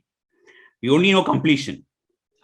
Right. So, at least physically it was a little bit easier, but with virtual, it's so much more tougher. But when you handhold and bring in different formats, then I think our ability to actually influence change is so much higher. Thank you. Thank you, Sriram. And it was such a fantastic discussion. I know there are so many elements that we couldn't touch upon, but as we all know, technology has been and will continue to transform learning.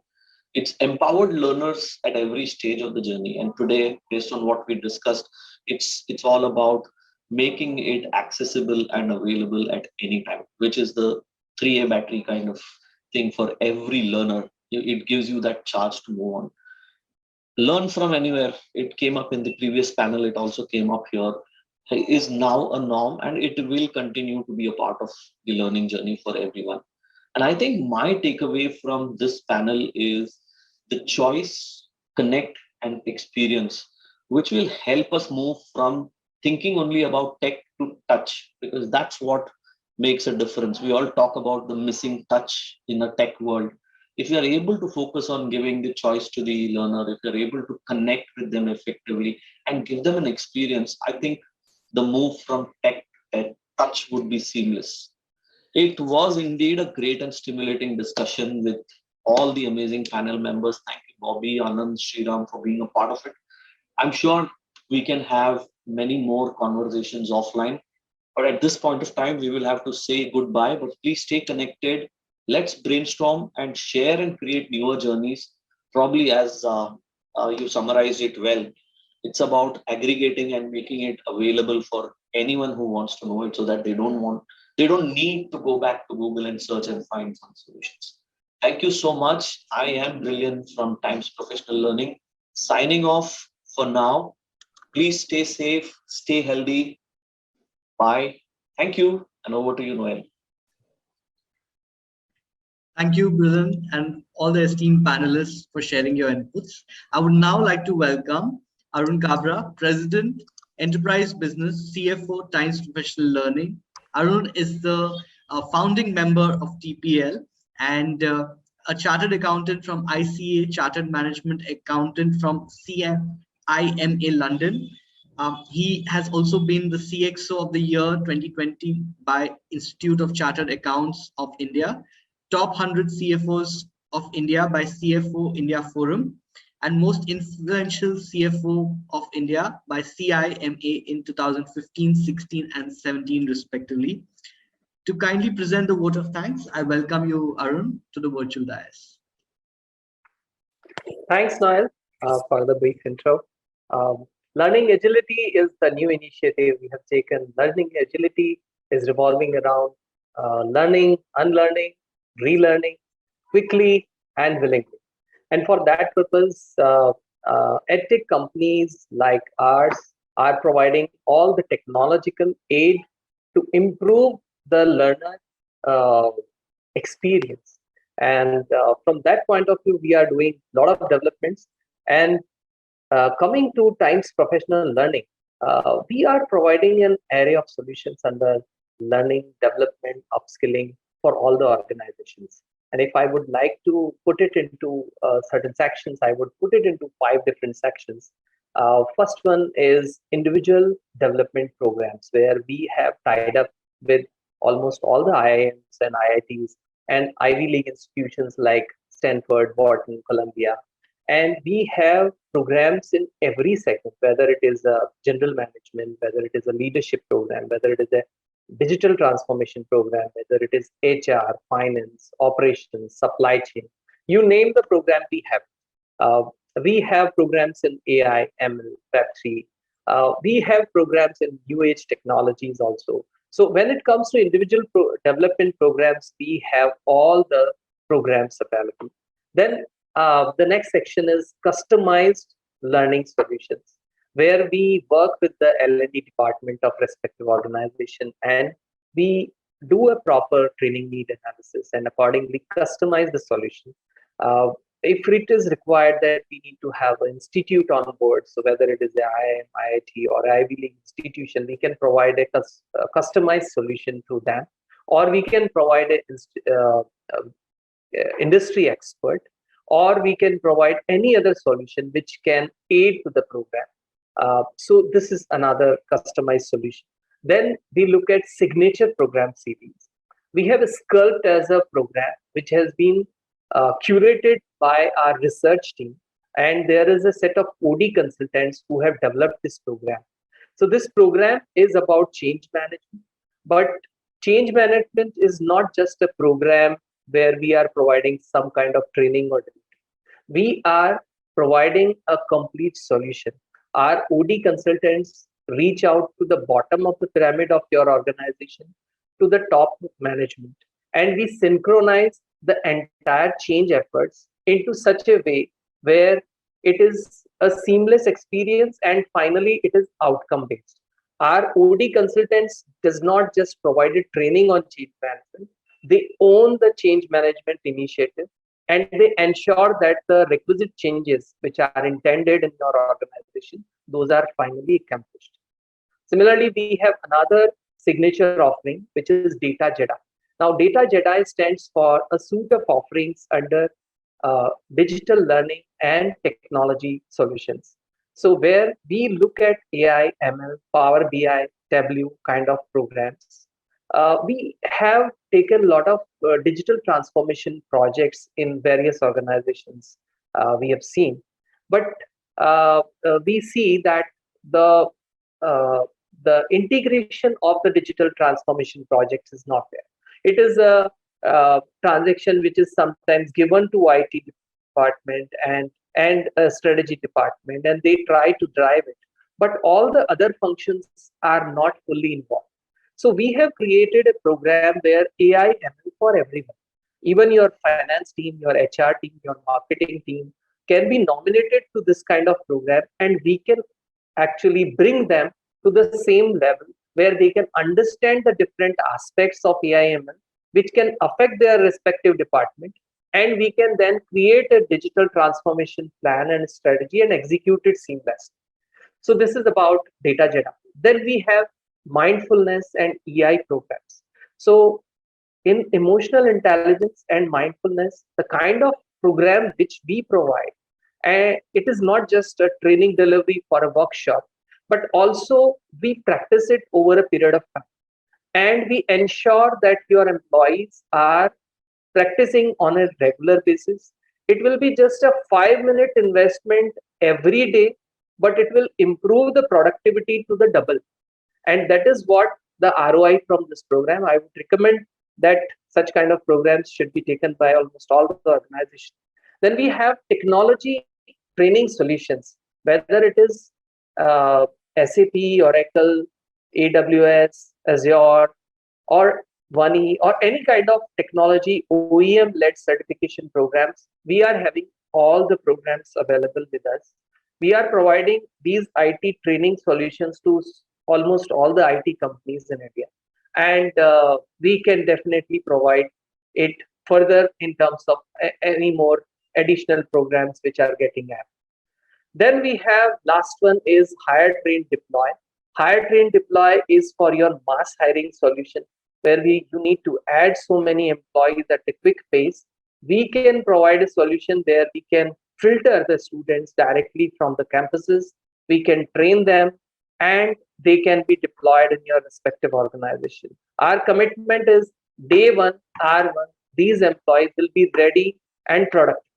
And that is what our commitment is. So with this, I would suggest that, if any of these services are interesting for your organization, please leave a message. Our teams will reach out to you and we can definitely provide all the solutions which will be relevant for your organization. Thank you once again. Thank you, Noel. Thank you, all the delegates. Thank you, all the speakers and the entire team which has organized this wonderful event. We will be continuously organizing such more discussions in future. Thank you once again. Good day. Thank you, Arun. Well, with this, we have come to the end of our conclave. I would request you all to follow us on our social handles so that you can join such events in the future. We shall now conclude this event. This is your host, Noel Singh Dias, signing off. Thank you and happy learning.